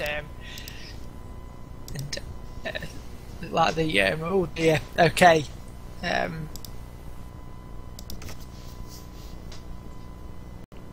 Okay. One of the men runs towards the pig. It squeals and runs off, and he'll try and grab it. It'll slip through his fingers and he'll fall flat on the ground. The pig, squealing, charges round and sort of runs towards you, Kelsiki. You can try and grapple it. Alright. Athletics, I believe. Ooh, that's a slippery little pig. Okay, yeah, you slip, and the guy on the other side will have a go. Oh, he's worse than you. He doesn't even come close. Slips on his foot and falls. His friend has a go. Oh, he misses too. The pig, it comes back towards you, Kelsiki. Here's your big chance for glory. Oh! Okay, the pig's having none of it. It basically will run through your legs as you try and catch hold of it. Okay, finally the man after you leaps on the pig and grabs it, and he's got hold of it around its neck.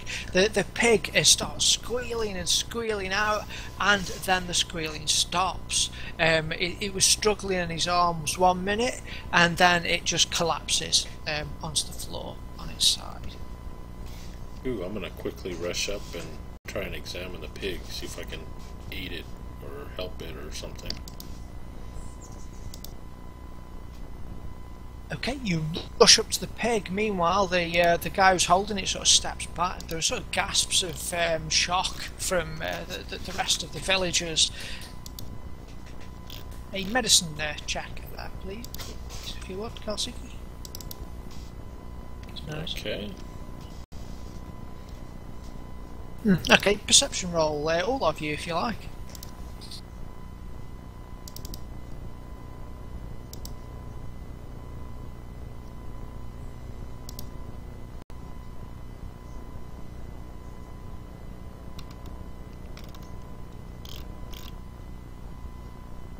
Okay, Byron, I'm afraid this. Well, okay, Kalsiki, you notice that the skin along the side of the pig, it seems to be it's like it's bubbling under the surface, like it's sort of bloating its belly. Zunshul, you'll notice that. Byron, there's someone in your way. There's a few people crowding round it now, and you can't quite see the pig. Ooh, that doesn't look natural. I think I am going to...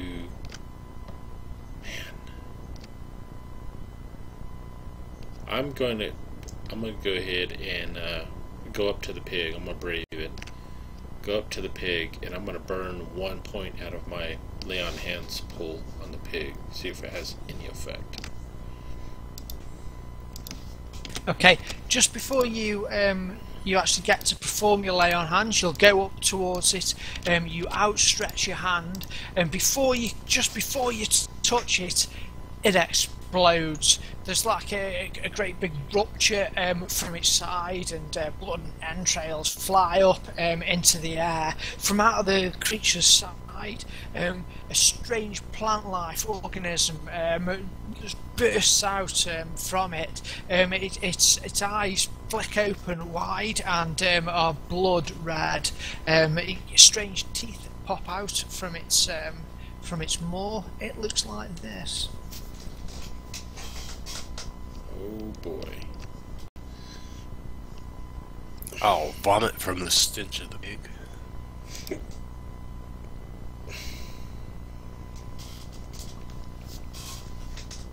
You notice this now, Byron. You just couldn't see the bubbling in the first. Okay.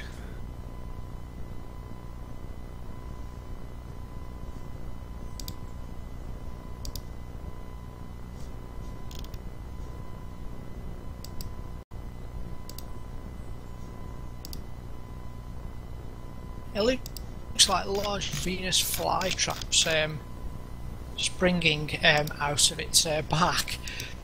Okay, and it howls with a squeal which sounds unnaturally like a baby crying. Everyone roll initiative, please.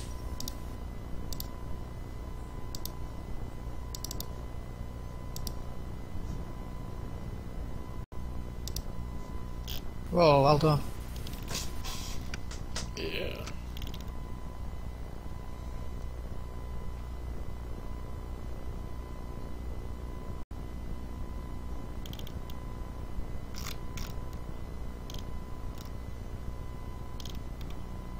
Okay, well done. I'm going to do this theatre of the mind because there's only one target, so it should be fairly easy. Okay, it stands to its feet, screams, and it looks like it's targeting you, there, Kelsiki. It's going to snap at you. It looks like. Now, I just want to check everyone's effects are right before we start this. Do we need bless on everyone? I think we do. Yeah, we need bless on everyone. It looks like Zonshal has a whole bunch of that damage 2d8 on him that shouldn't be on him. Oh, yeah. Excellent. Okay, so we just need the bless effect. And we'll be good. Uh-oh. That pig has the bless effect on him now. Dang, I blessed the pig. Yeah, go on, bless the pig. Here we are. Back on second, sorry. No problem.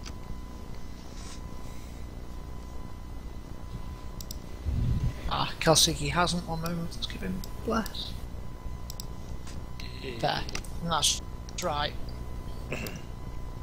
Cool.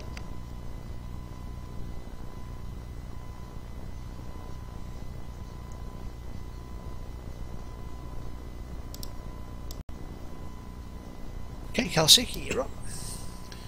Alright, so I'm going to shuffle back, quickly grab at a spear on my back as I pull it out and plunge it at the pig. Here.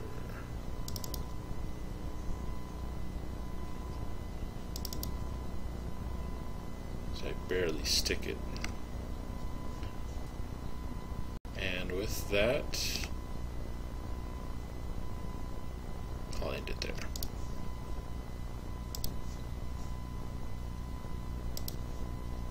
From where this is like what, 20 feet from me? Yeah, it'll be, yes, it's about that, because you're on the other side of the fence and the enclosure, so yeah, about 20 feet. So I'll go ahead and throw a javelin at him. Okay.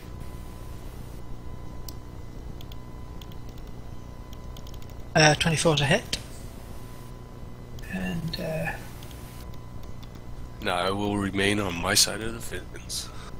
5 points of damage to him, okay. Alright, I'm whipping out my longsword and crying by Zalanthirel. What sorcery! And taking a swing at this thing bursting from the pig.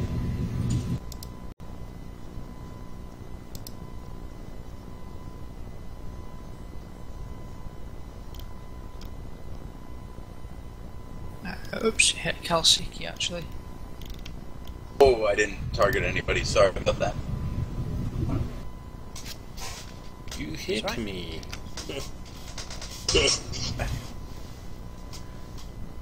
Okay, the pig beast, sorry Kalsiki, it's going to take a stab at you because you're sort of right in front of it at the moment. Okay. Okay, it's...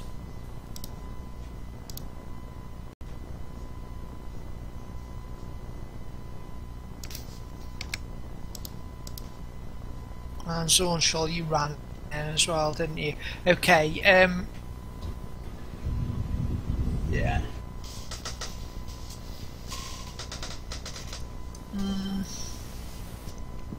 I'm going to roll for it because you did quite a lot of damage. No, still going for Kalsiki, sorry. Okay.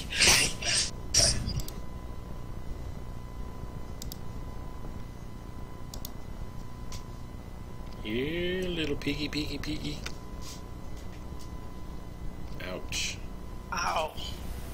Okay, it hits you with one of the Venus flytrap things on its back. Oh dear, it hits you with both. Ow, there's a lot of damage coming in there. It's a fairly tough beast. You can make me a knowledge religion roll, I think.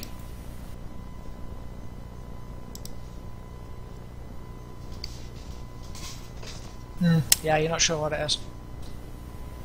Okay. Oh, you Barry. So with that, I am going to just let my spirit go, and I'm going to draw out that magical longsword as I attack it with the longsword this time.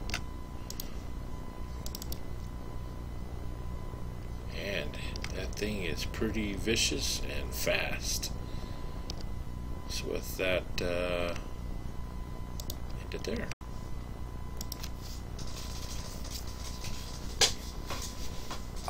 I'll toss another javelin at it. I don't want to accidentally get possessed by it. That's a hit. Javelins are not my strong suit. Alright. Zonshall's going to drop into a low crouch since this thing's moving about on this pig's legs. I'm going to swing a low horizontal slash from left to right, trying to take out its mobility, hoping to chop into some legs.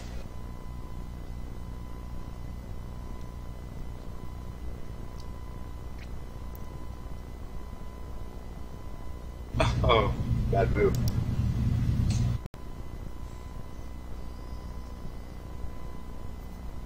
Must be all that grease that's still on it. Yeah.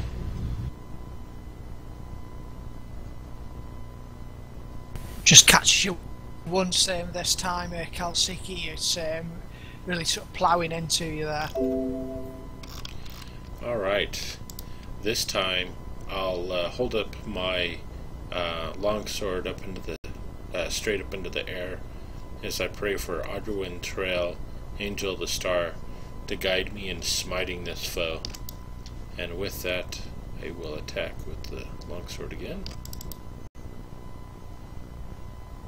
Ooh, nice. So with that, I'm going to use one of my Divine Smites.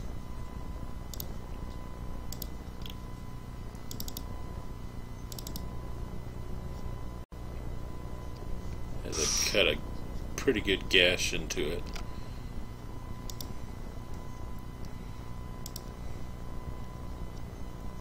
The pig cries out. It sounds like a small child. It's quite horrible. As you hit it. Another javelin sticks into it. Byron strikes out, yeah. Alright.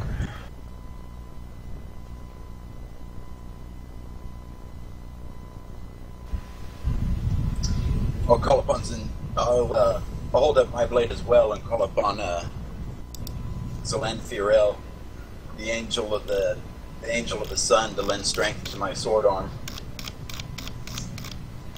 as I attempt to bring my blade down using Divine Smite. I hit. Excellent. Hey everybody, I'm the bold, the beautiful. Right. There comes a loud crack, as if from the. Oh no, that's a different spell. Okay, so I cleave into the big, as it squeals, falling to its side, thrashing about in its death throes. As I retrieve my javelins, I'll look around and I'll ask, anybody want some bacon? The crowd looks quite horrified. There's children sort of hiding their faces in their mother's skirts, and people sort of covering their mouths and sort of wincing, looking at the disgusting creature. I take it by their reaction. This doesn't happen often at their festival. Yeah, no one seems amused by the bacon joke, even though I thought it was funny. Well, what the hell type of creature was that?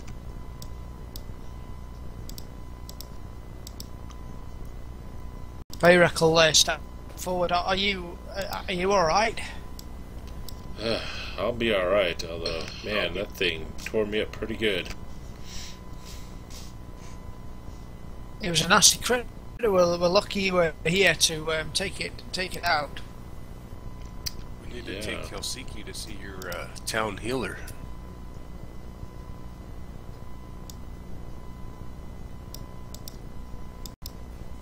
Oh, of course, I'm sure he'd be happy to help you out. Well, won't you lead the way? Show us where this place is. Sure, Alexei is just over here. He'll take you.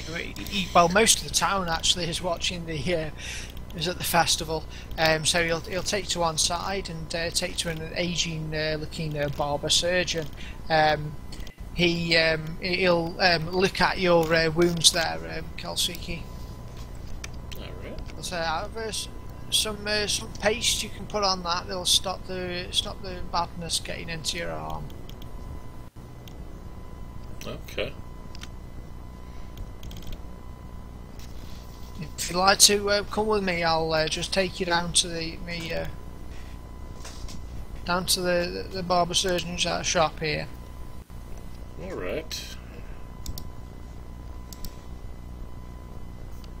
Anyone else going with Kelsiki and Alexei? I'm going with him, Byron. I'll go as well. I don't trust the surgeon. I don't trust his town.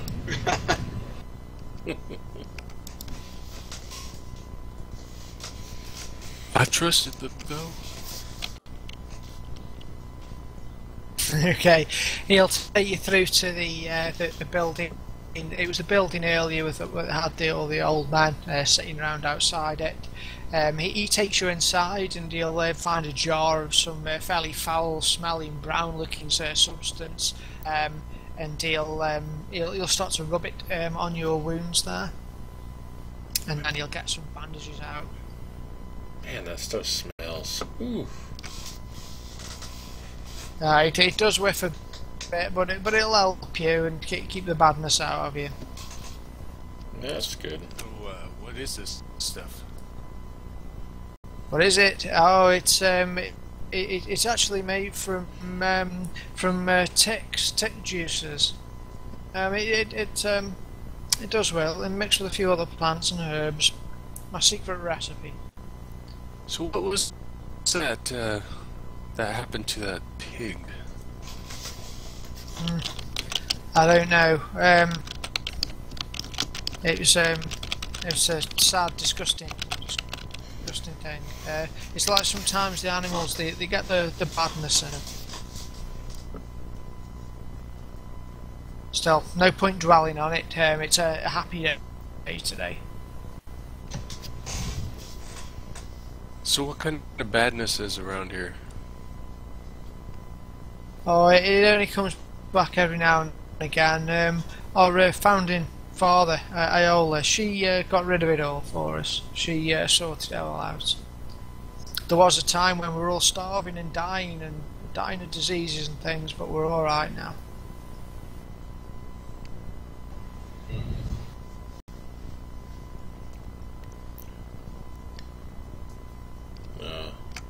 It almost looks like it's coming back if that pig had it.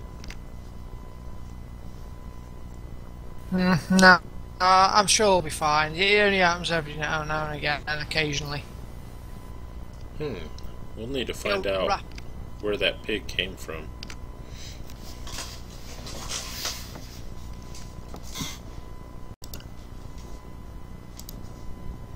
I'm sure you could do that, yeah.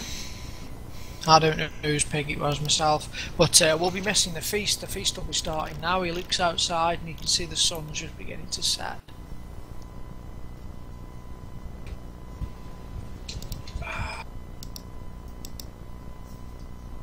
Having bandaged your arm. Who is it that does the bloodletting for on folk? Is it the surgeon? It's me, yeah, I do that. So why do a lot of people show these signs of scarring upon their arms? Well, whenever anyone's sick, gets the fever, we can make them better that way. Seems your town is in threat from a lot of sickness here lately. Maybe. We do what we can. We survive well enough. I want to try an insight check there, Bill.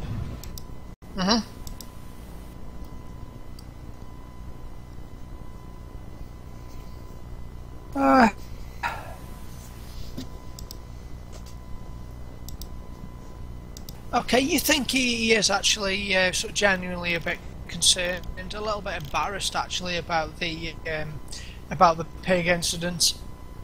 You don't get any hunch that he's lying particularly to you. Okay. I'm going to ask him, where do you get your supplies, such as this tick juice that you gave our brother in arms here? Oh, this is a local recipe. I prepare this myself. Every now and again, though, someone will venture out to one of the big cities and come back with some supplies for us. And the trading post Saul is the one who leaves every now and again. Well, that and the Queens, of course. So the same man usually gathers your supplies for you? Mostly, yeah. So. I see. And can you share your recipes with me? Can I see one like this concoction you've supplied now?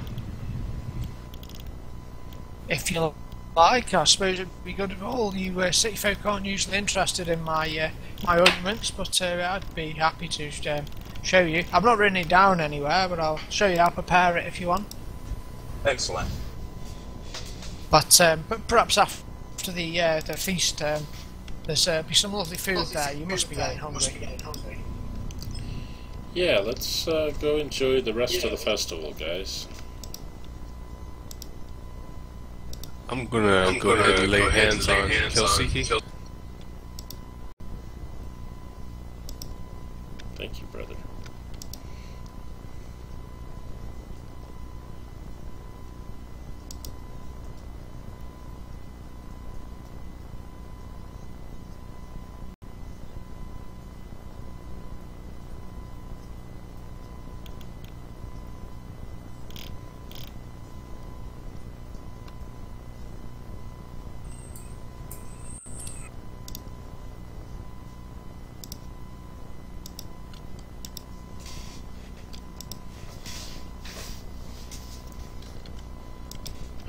Feels so much better. So much better.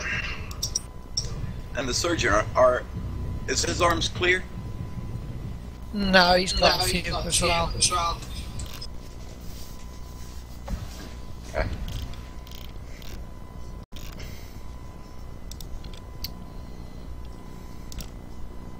So we head back to the festival. Yeah.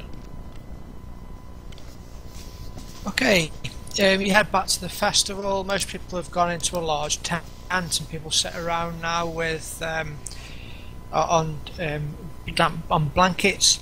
You'll notice that there's been large bonfires that have been set light to around the festival grounds and give the place a sort of eerie, warming glow and cast long shadows around the place.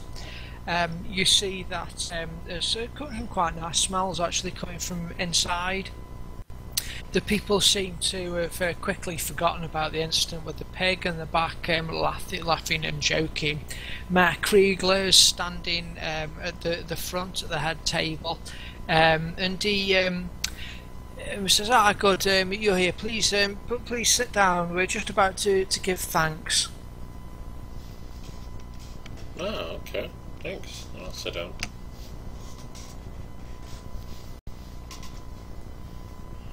And the mayor holds up his hands and he says, we would like to give thanks for the continued prosperity of Ravenmoar. The slumbering dreamer whose gossamer cloak protects us from the badness here and ensures that we are all safe.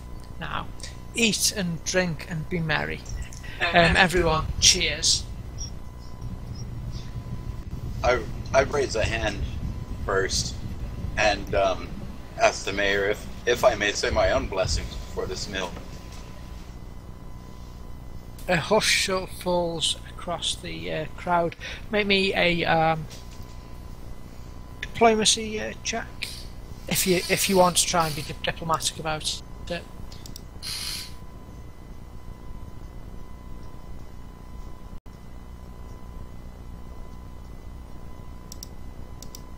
Whoa, diplomacy, persuasion? Oh gosh, I'm sorry. I'm on the wrong system. Yes, indeed, it says persuasion on this. I apologise. Okay. Oh, that's good. So I asked the mayor, is guests here in your fine town during our investigations trying to alleviate you of any mysterious goings on. I would like to bless our triune by saying a prayer before we have this meal, in the name of our temple and the angels who strengthen and protect us all. It goes quiet a little, but Kriegler will smile after looking a little shocked at first. He gives you, first of all, it's like a sort of steely gaze of perhaps a flash of anger in there, but after that his face breaks out into a smile. Of course, we put our faith here in Lean, but I'm sure any blessing could not hurt. Alright. So I'll rise up and stand and spread my arms out to kind of encompass the table as I pray in the name of the triune and the angels of the sun, moon, and star. I pray in the name of Zelan Thirel, and I can't remember Byron and Kelsiki's God's names. Vale. So I'll say in the name of Zelanthurel, and I'll look for Byron to add in his lord's name. Belshon Dreth. And I'll look to Kelsiki. Arduin Trail. So I'll say, with the name spoken of the Holy Triune, I ask that you watch over these good people, and that you watch over us as well, and you bless this union as we set to have feast together. I ask that you be with us in the forthcoming days to help us to solve the problems within this town and to alleviate any sicknesses that may trouble these fine people. I ask the Triune that you be with us and you bless us as we set to have a meal. And I'll just bow my head and make the sign of the sun, I guess an outsplayed hand, and say, now thank you for your allowing me to say prayer over this union. Let us eat. That was an excellent speech, well done. Okay, yeah, it goes down well, actually, the speech. Everyone will sort of clap and look really appreciative. Excellent. Nice. Who was that appeared slightly disapproving at first? Was that the mayor? It was. He actually had a flash of anger at first, which was quite visible on his face. Interesting.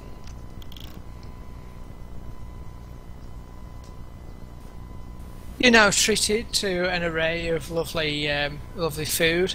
There's some brooms that come out, a strange 5-pointed leaf sort of dish.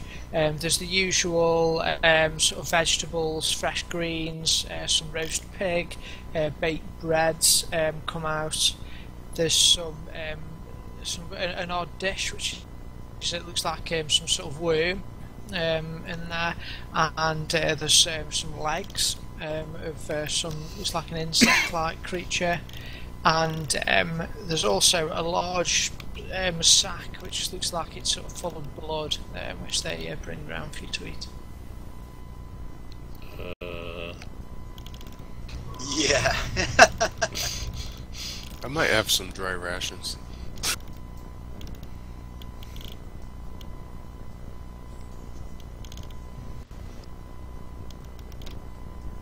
The villagers are tucking in heartily. Are you eating any of the? I think I'm going to steer clear of anything that looks abnormal. Yeah. Some things look normal. I'll be passing, saying that I don't feel well ever since the attack. I'm gonna be blaming it on that. I ain't eating that stuff.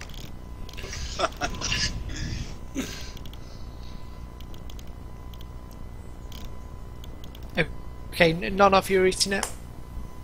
No. Maybe Byron will. There's a roast pig if you fancy that. Feel a little queasy after what happened to the last pig. I'll try a bit of roast pig. Afterwards, I'm going to, just to be safe, expend 5 points from my lay on hands to, I know I'm supposed to be immune anyway, but I'll expend 5 points to cure multiple diseases and neutralize multiple poisons within myself. Okay, do you try anything else? Do you try, say, the mushrooms or the 5-pointed leaf or worms or the insect legs? Yeah, I'll eat everything. Oh yeah, okay, cool. Wow. A sack of blood and everything. Brave man. Okay. The fires of my stomach will purify it all. Okay. Eating it, you'll discover that the worms are silkworm pupae. They're served on wooden platters. They're crispy, deep-fried insects. They're served with ground caraway seeds and salt. They're crunchy and chewy. Don't taste that bad, actually. These are pretty good, brothers. The insect legs are tick legs. They are smoked and boiled and served steaming hot. You're given a two-pronged fork to sort of tear apart the outer shell and get the soft meat inside. It tastes a bit sort of loamy and gamey. Quite a strange allotment of food for a festival. One of the all-round nicest thing on the menu, though, surprisingly, is the sack of blood. It's actually, you'll be told, made from the blood sacks of sturges. The creatures are left to gorge on oxen, and then their abdomens are pinched and twisted off. The casings are then stuffed with spices and rye berries and then boiled. The blood and grains and spices all congeal, forming like a briny sausage, and it's disturbingly delicious. It's really nice. Wow. Brother, as you're missing out. Yeah, I am. I'm quite disturbed, Byron, by your eating habits. I'm impressed. Byron, what's your defences given you? Have you got a defence to, for example, poison?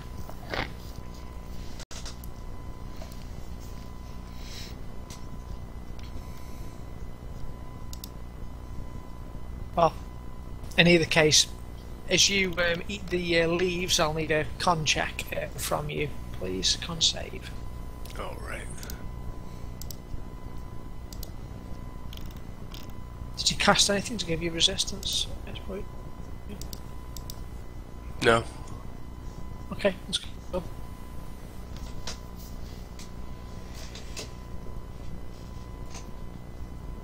Constitution save, please.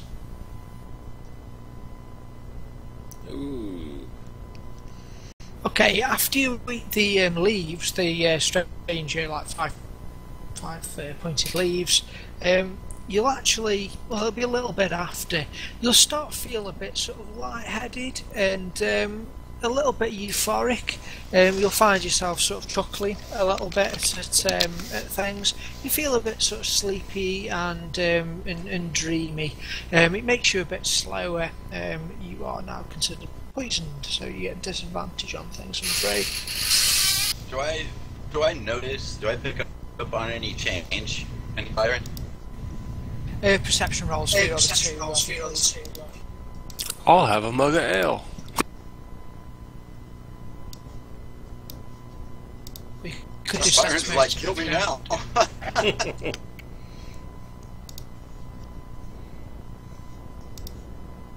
I'm feeling good. Praise of food.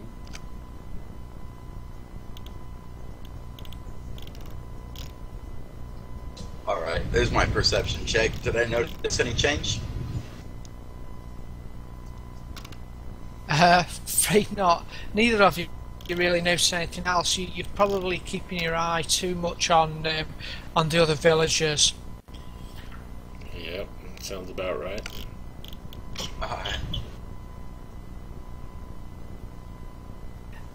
I think it's fair to say though, Byron, you feel like you've been drugged under the effect of something. It's just noticeable. Yeah, I already used all my my points, so I'll just have to live through it. Do you mention anything about not feeling well? Yeah, I'll let you know. I think I've been drugged a little. Alright. So I'll lay my hand on his shoulder and say, "Take heart, brother, the Triune is always with us." And I'll expend another 5 points to attempt to cure poison within Byron. Oh, excellent. Okay.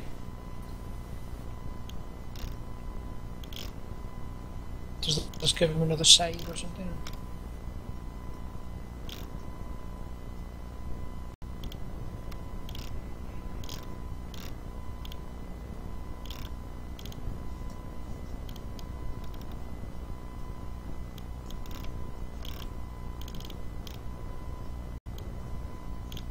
says by expending 5 points from my pool of healing, I can cure the target of 1 disease or neutralize 1 poison. Oh, that's an awesome effect. I didn't realise that. Okay.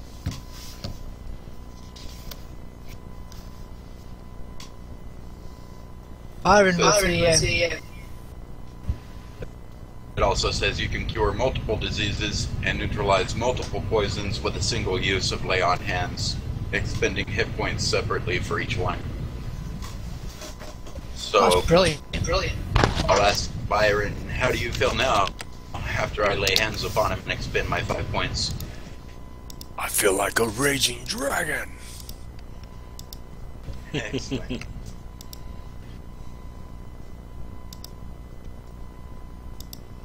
After the food is served and everyone's begun eating, Mayor Kriegler will stand and bang on the table for attention.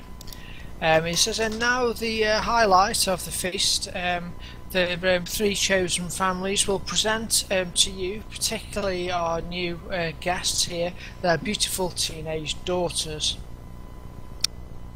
3 beautiful teenage daughters step out. They're each dressed in white silk robes. They've been prepared and cleaned, and they're wearing intricately braided hair. It's decorated with garlands of local flowers. Each girl comes round separately to your tables, and each recount a tale to you. Ooh.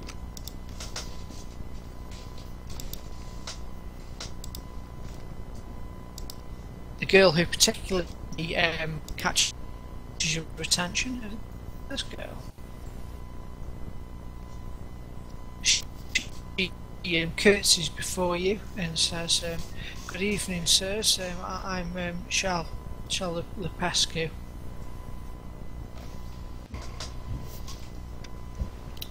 Good evening. Thank you, Byron. I just say greetings, Shell.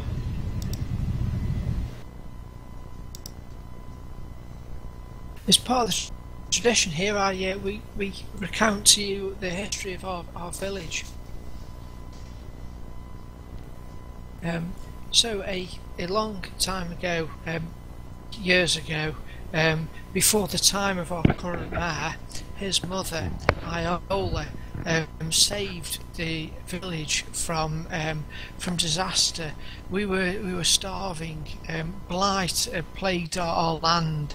The crops were failing. The people grew sick and ill. But Iola, a keen worshipper of Nalene, turned and went out into the swamp. Went out into the bog on a quest to find Nalene, and find her she did. She went out and communed and spoke directly with Nalene, who gave her 2 advisors. And the 2 advisors came back with her to Ravenmoar, and we developed new ways here, ways of worshipping Nalene closer, becoming closer to her. We stopped using the church here, and we began worshipping her under the stars and pure as it was meant to be. From that day on, we've not had any problems here. We've always had bountiful harvests, and we have had more than enough to eat. Our harvests have never failed, not even once. Wow, impressive.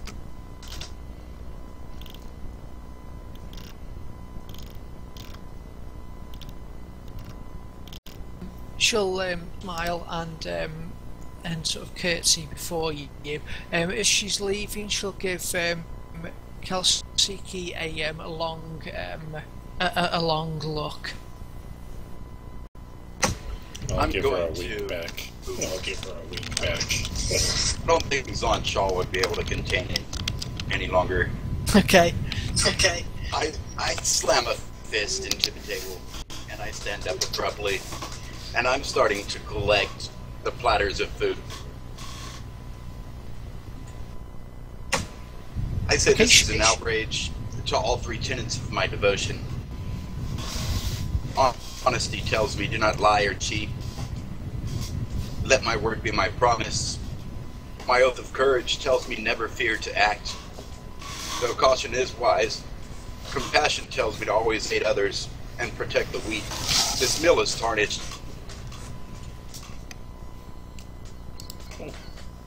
Shell goes bright red in front of you, and she grasps the hems of her dress sort of nervously. I'm sorry this pleases you, sir. We could bring you something simpler. This is an outrage. Poison lies within this food. I would not eat anything you brought me. So it is Leonard, you who have prepared this meal? No, sir. I did not prepare the meal. Leonard pushes to the forward after he's heard your raised voices. Right, enough of this. Be off with you. Go. Right, if you're going to cause trouble here, if you don't like our food and our hospitality, you city folk, move on. I am now falling into my spell casting using my thaumaturgy. I believe that's from my race, as I allow my sulfur-colored eyes to glow very brightly. And my, let's see, I think I could use more than once.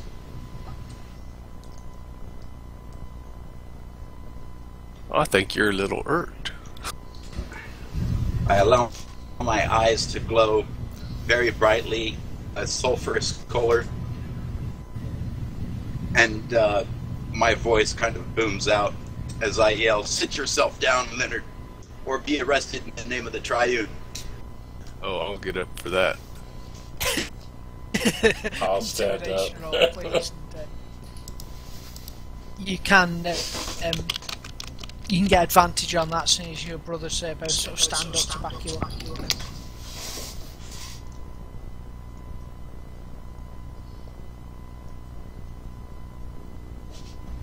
I'll roll in chat. My tower was covered with pictures and other things. Sorry about that. It's alright.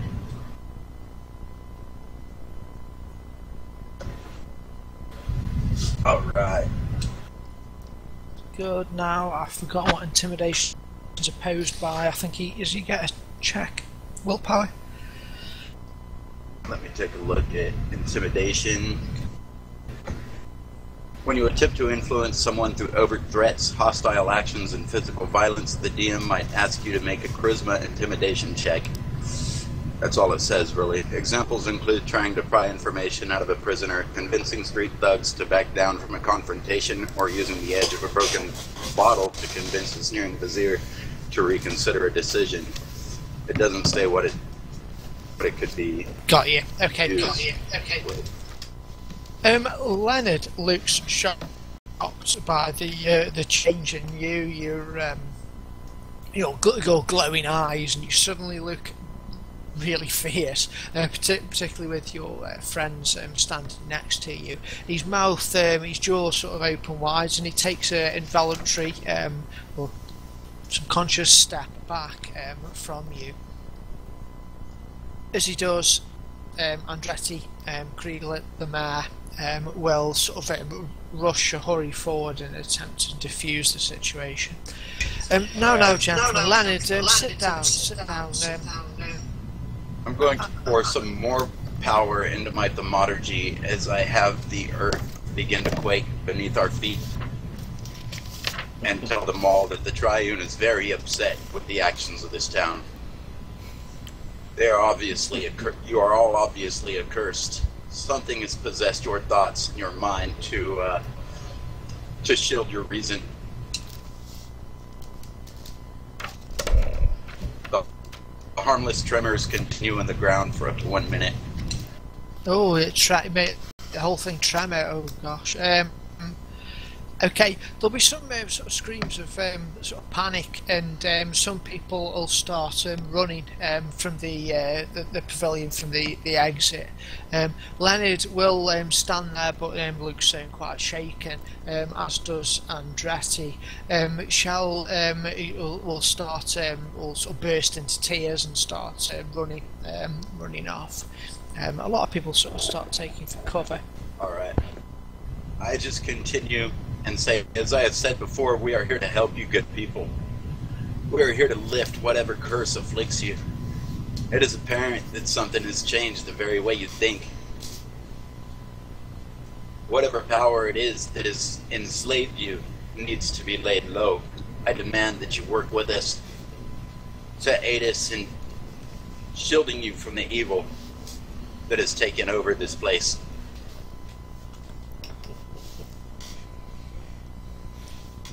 Sense motives, please, everybody. Sense motives? Insight. Yeah, please. Oh, sorry, insight. I apologise. I've not long been back from PaizoCon. It's a keep you gave me a different skill. Oh, I rolled the wrong one. Yeah, sorry. It's alright. Oh, that was my mistake. Sorry for going a little above and beyond there. I was just reading my oaths, and just like seems to go against almost every one of them. Yeah, no, that's ace. No worries at all. You're spot on.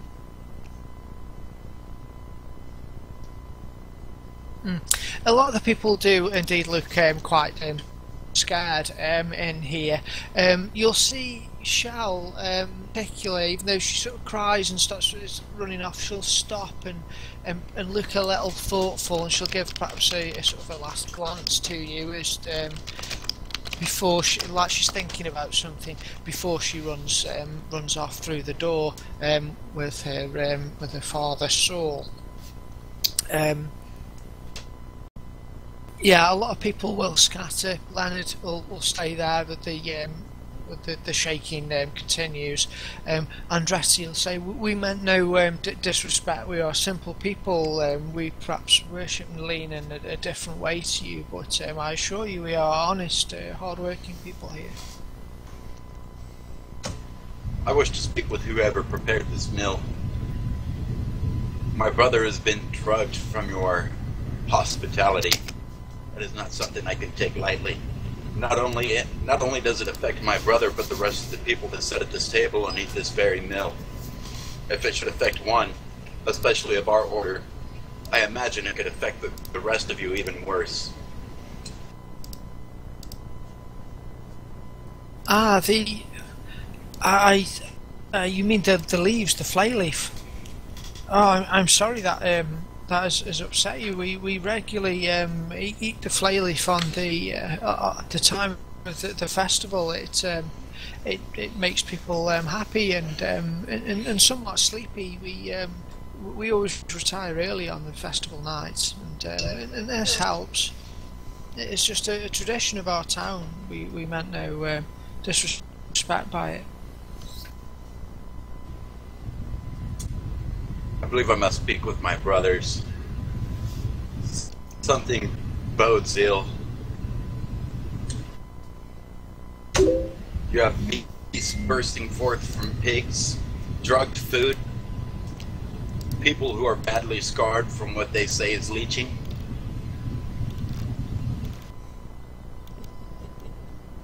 No, I see our ways may be confusing for you city people. However, perhaps we ought to retire for the evening. It is nearly night. Perhaps we should speak on this tomorrow. Alrighty. Kelsiki's ran off, so Yes. I guess he'll meet us at the mayor's manor. Probably.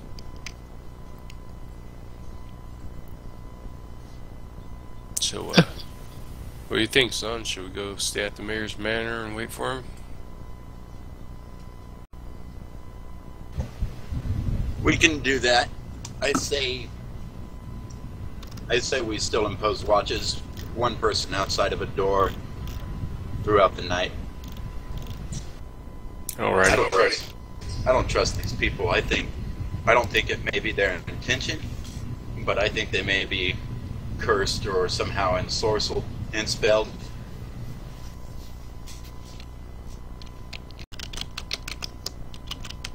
All right. Kalsiki catches up with Shell. And you lot just head back to the manor. Alright, so I'll run after. You're like, hold up, I'd like to speak to you some more. As she hears your voice, she'll turn and she'll smile. It gives you a beautiful smile and oh, Kalsiki. I'm sorry if our food offended you. It appears your culture is quite a bit different than ours. And unfortunately, the effects of some of the food on one of my brothers has angered Shaw and his tenants. Do you know, I understand. It's a shame. We did not mean any harm by it. Come, would you walk me home, please, Kalsiki? Sure.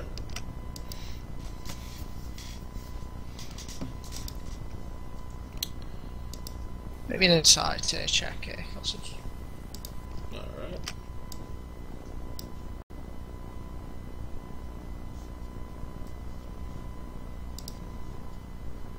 Okay, she'll start to lead you down through the town. You'll go actually past the mayor's house, and she'll lead you south.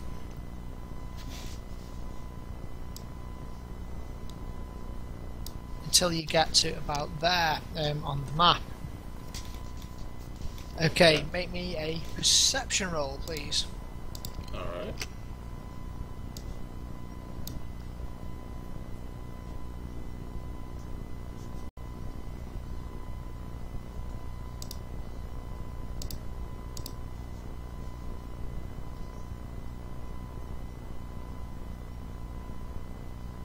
Oh boy.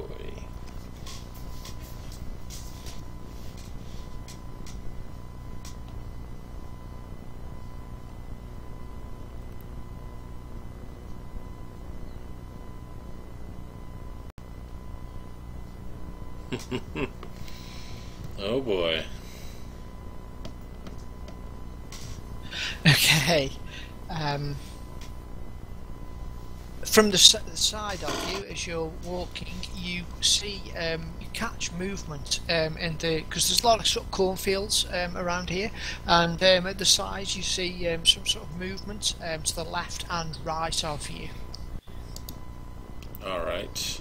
I'll tell her to hurry up and quicken her pace. It appears something is stalking about in the fields nearby. As I will draw my longsword and shield and look in both of those directions, looking for those things to come at me. Okay, you draw your sword, and she'll turn, and her facial expression changes, and she'll say, "Yes, Kalsiki, you are to take my place tonight." And she'll reach inside a dress and draw out a dagger. Initiative roll, please. Oh From the boy. side of you. Okay. From the sides of you, you see 4 figures about to emerge from the cornfield.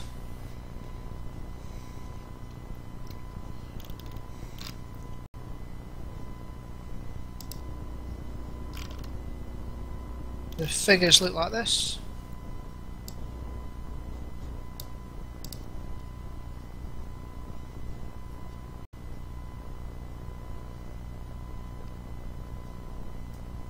They are wearing sort of a bland wicker clothing. They've got their heads. They've got like some sort of funny mask on their heads with a large sort of beak, makes them look a bit like a mosquito.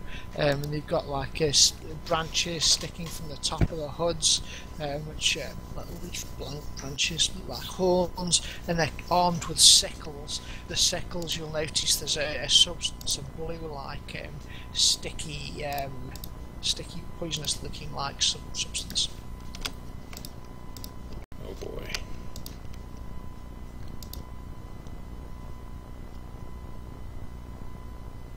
I've done it. Good luck. Yeah. Jeez. You're not allowed to run, are you?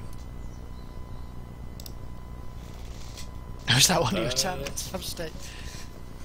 I don't think I'm restricted by that.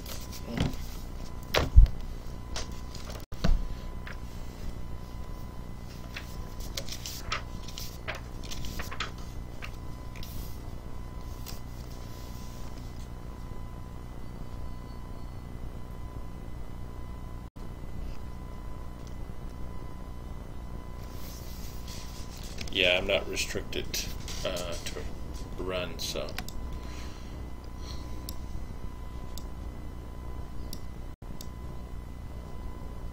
Oh, there's another picture coming up. Oh, okay. Yeah, I'm just doing a little map for us. Okay. It's still loading.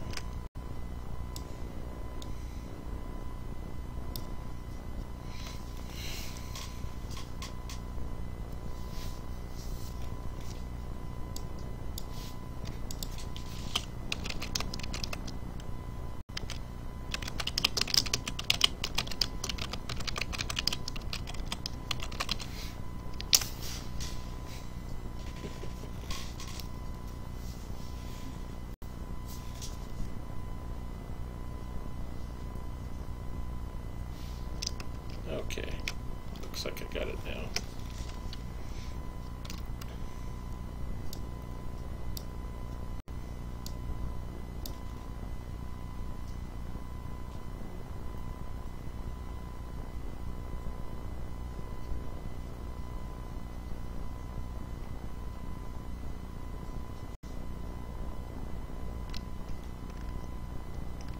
Oh boy. Oh man, they're all going first. Oh dear. How come Oh, you're all dear. got 18 initiative? That's weird. Yeah. Oh, that's not right. Right.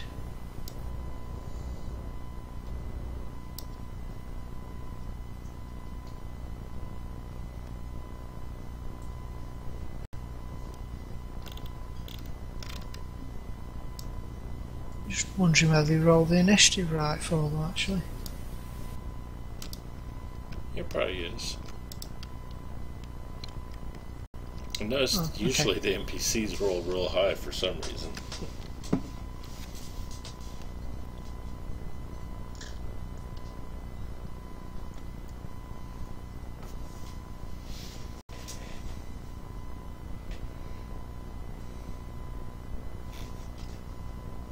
Okay, the cultist here then runs in at you. Sorry about this.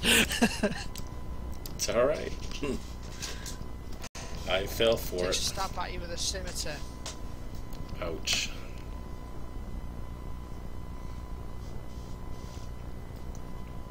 Next one.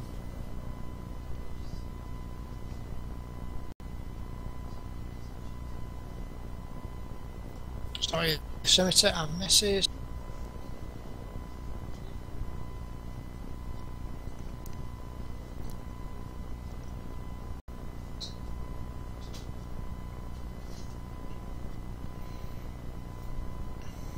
And that.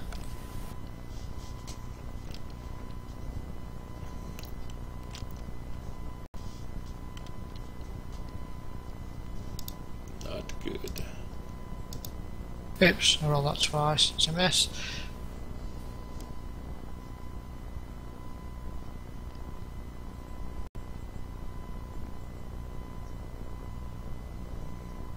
This cultist moves this way to sort of block your path there back to the manor.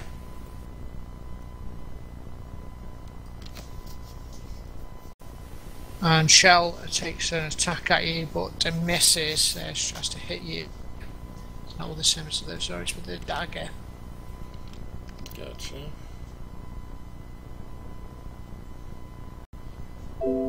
Okay, you're up. Alright, so immediately I am going to shout at the top of my lungs while I'm praying, Arduin Terrell, heed me in my time of need, and I'm going to cast Shield of Faith as a bonus action upon myself.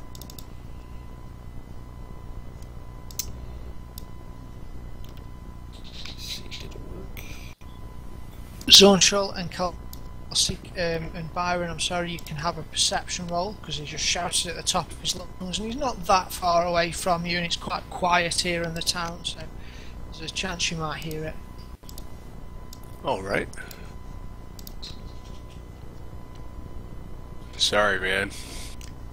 I'm cleaning my ears out. Yeah, you haven't heard them.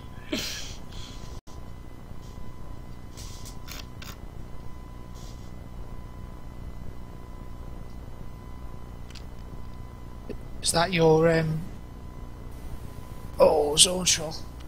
You're in the room and you'll just think you hear like a really quiet voice shouting. Sounds like Kelsiki. I can hear shouting. Shouting? Yeah, Alright. you sure you hear the Underin Trowel? Alright. So I'll come out of my room and I'll call for Byron. Cool. Throwing my door open, allowing it to slam open. Oh, I'm on guard duty right there on the stairs, so. Alright. Alright. And I'll tell Byron I can hear shouts from Kelsiki's coming from somewhere outside. I'll rush downstairs and out the front door. Okay. Take you guys a little while to get there. You'll sort of hear it this round. Next round you'll start running. Okay, and then with my regular action, I am going to attack Cultist 2 with my longsword. Ooh, nice, that's going to hit. And I'm going to use my last spell slot for ensnaring strike on that guy.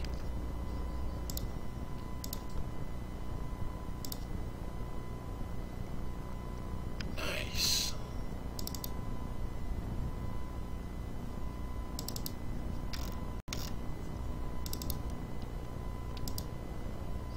Oh, as I cut him down. Well done.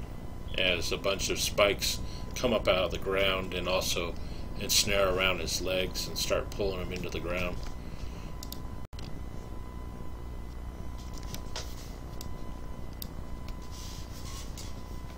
Byron and Zonshal, you're both running there.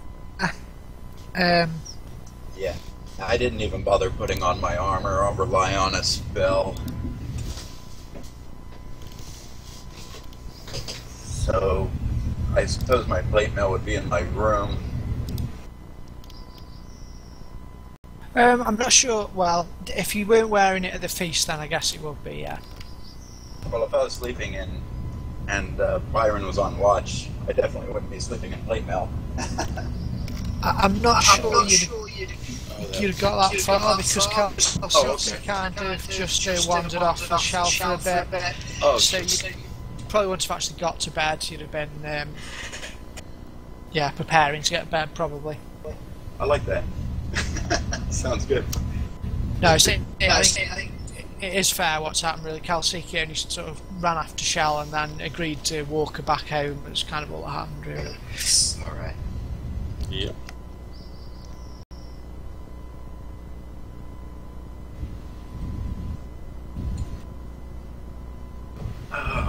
One thing I forgot to look at. Does my armor change my speed? No. Not unless you don't meet the strength requirements. Oh, that's great. I do. I meet the requirements, so.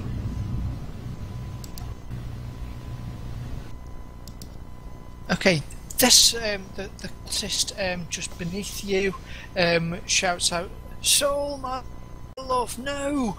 and ignores you, Kalsiki, and steps forward. You can see it sounds like a woman's voice behind the mask, and she sort of goes over to the corpse of the one you knocked down. Gotcha.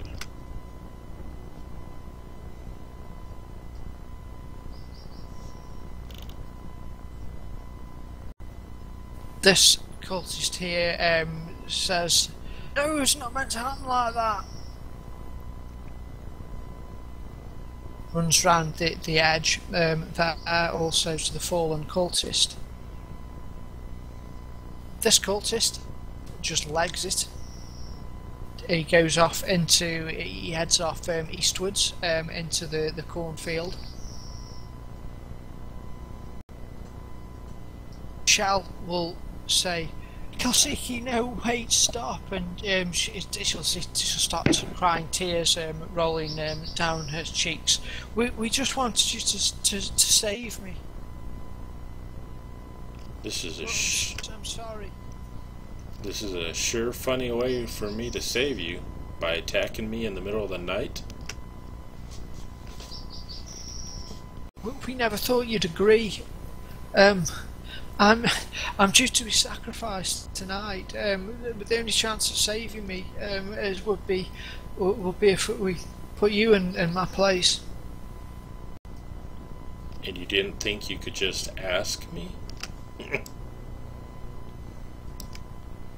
We didn't think you'd agree to be sacrificed. Well, I'm not going to agree to be sacrificed. We weren't going to kill you, we just wanted to poison you. For what end? Well, that reminds me, you did take a wound actually, didn't you? You can make me a con save, I'm sorry. Okay. Just to make you sleepy. I so don't want to be. I don't want to die, she says, tearful.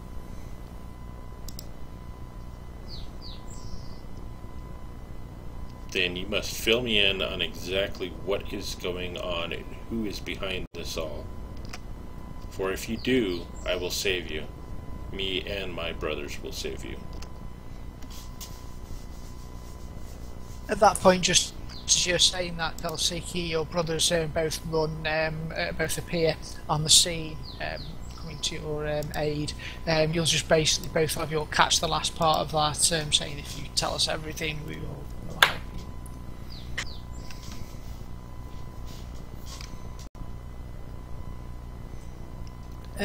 It's Kriegler. We worship. We worship the one of disease. He has protected us, the parasite god. Oh, really? So, does the whole town worship this god?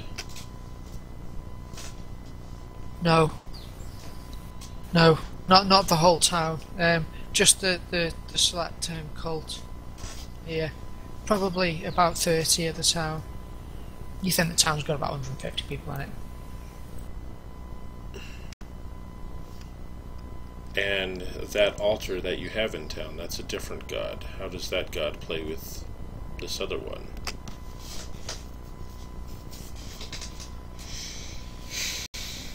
We worship Gozia there. Why is it... She'll... Oh, go ahead.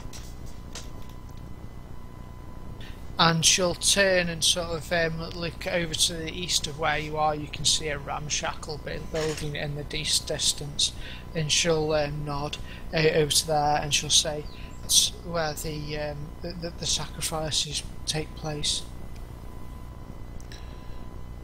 So let me ask you, why do you worship this god? Guzia saved us. Aola, we were all starving, dying. Nilene didn't answer our prayers, but Guzia did. And now we spawn the Krieglers. They spawn parasites, beasts of Gozia, in return for continued good harvests here. So, if me and my brothers are to save you, we ask that you convert to our faith.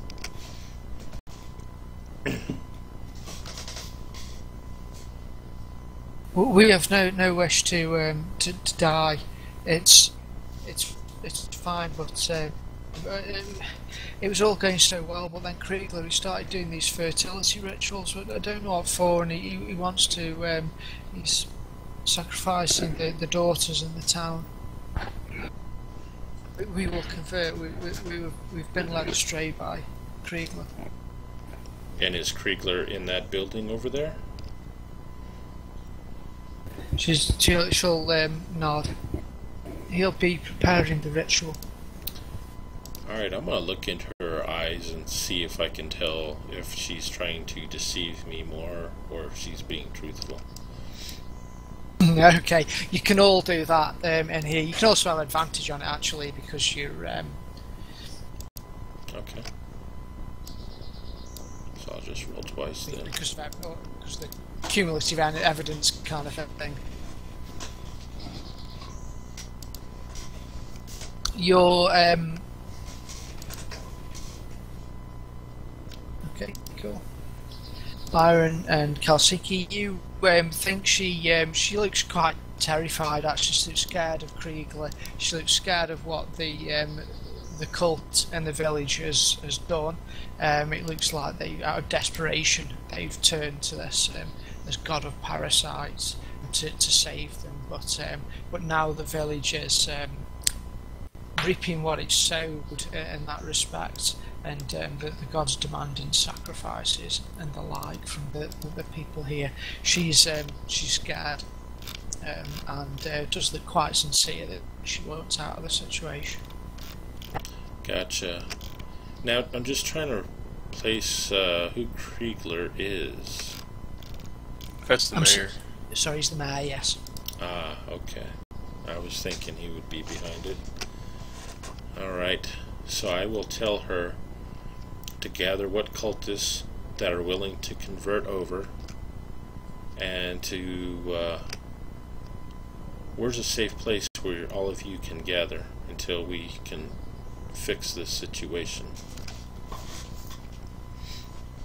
We could go back home and lock the doors. Most of them are in there for the ritual now. Alright, so go home and lock the door. Me and my brothers, we will take care of this situation. And we will say a prayer over you guys once we get back. Brothers, it appears... Dun, dun, dun. Sorry, go on. Brothers, it appears that the mayor is behind a nasty plot here in town. He's aligned himself with the god of disease and pestilence. I assume there was something wrong with the mayor whenever I offered to bless the mill in the name of the Triune. He displayed a look of great anger. I say we need to punish him for his misdeeds. Yes, I would agree. So let us make haste, and I'll point out the building where they're at. They have said that they will convert to our faith if we shield them and protect them, and the cultists are over there in that building. I'm gonna light a torch.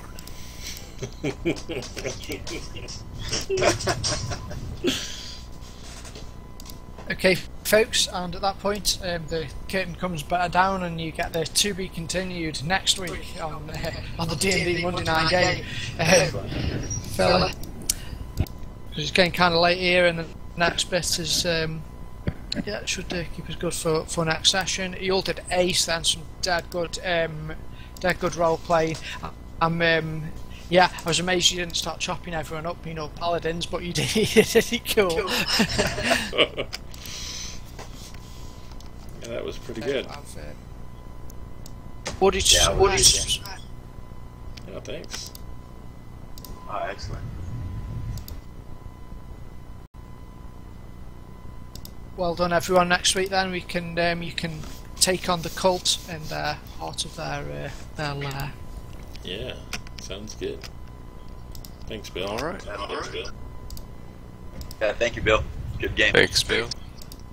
Cool. Thanks for playing, everyone. Yeah, we'll finish this off next week. My general plan is that next week you'll hit level 5, and then it's going to be the Fury of the Red Hand thing will start on. Should be epic. So cool. I thought we'd already started that game. Yeah. Yeah. No, I decided I was looking at it, you need to be a bit high level really, so I thought this would be a good sort of fellow while task as a way of getting some information about it. And that's the lead for the Fury of the Red Hand. So. Okay. Nice. Okay. All Thanks right. for playing. See you Have a next lovely week. week. See you next week. Alright, see you next week. User disconnected from your channel. Thanks for watching, everybody. We'll see you next week.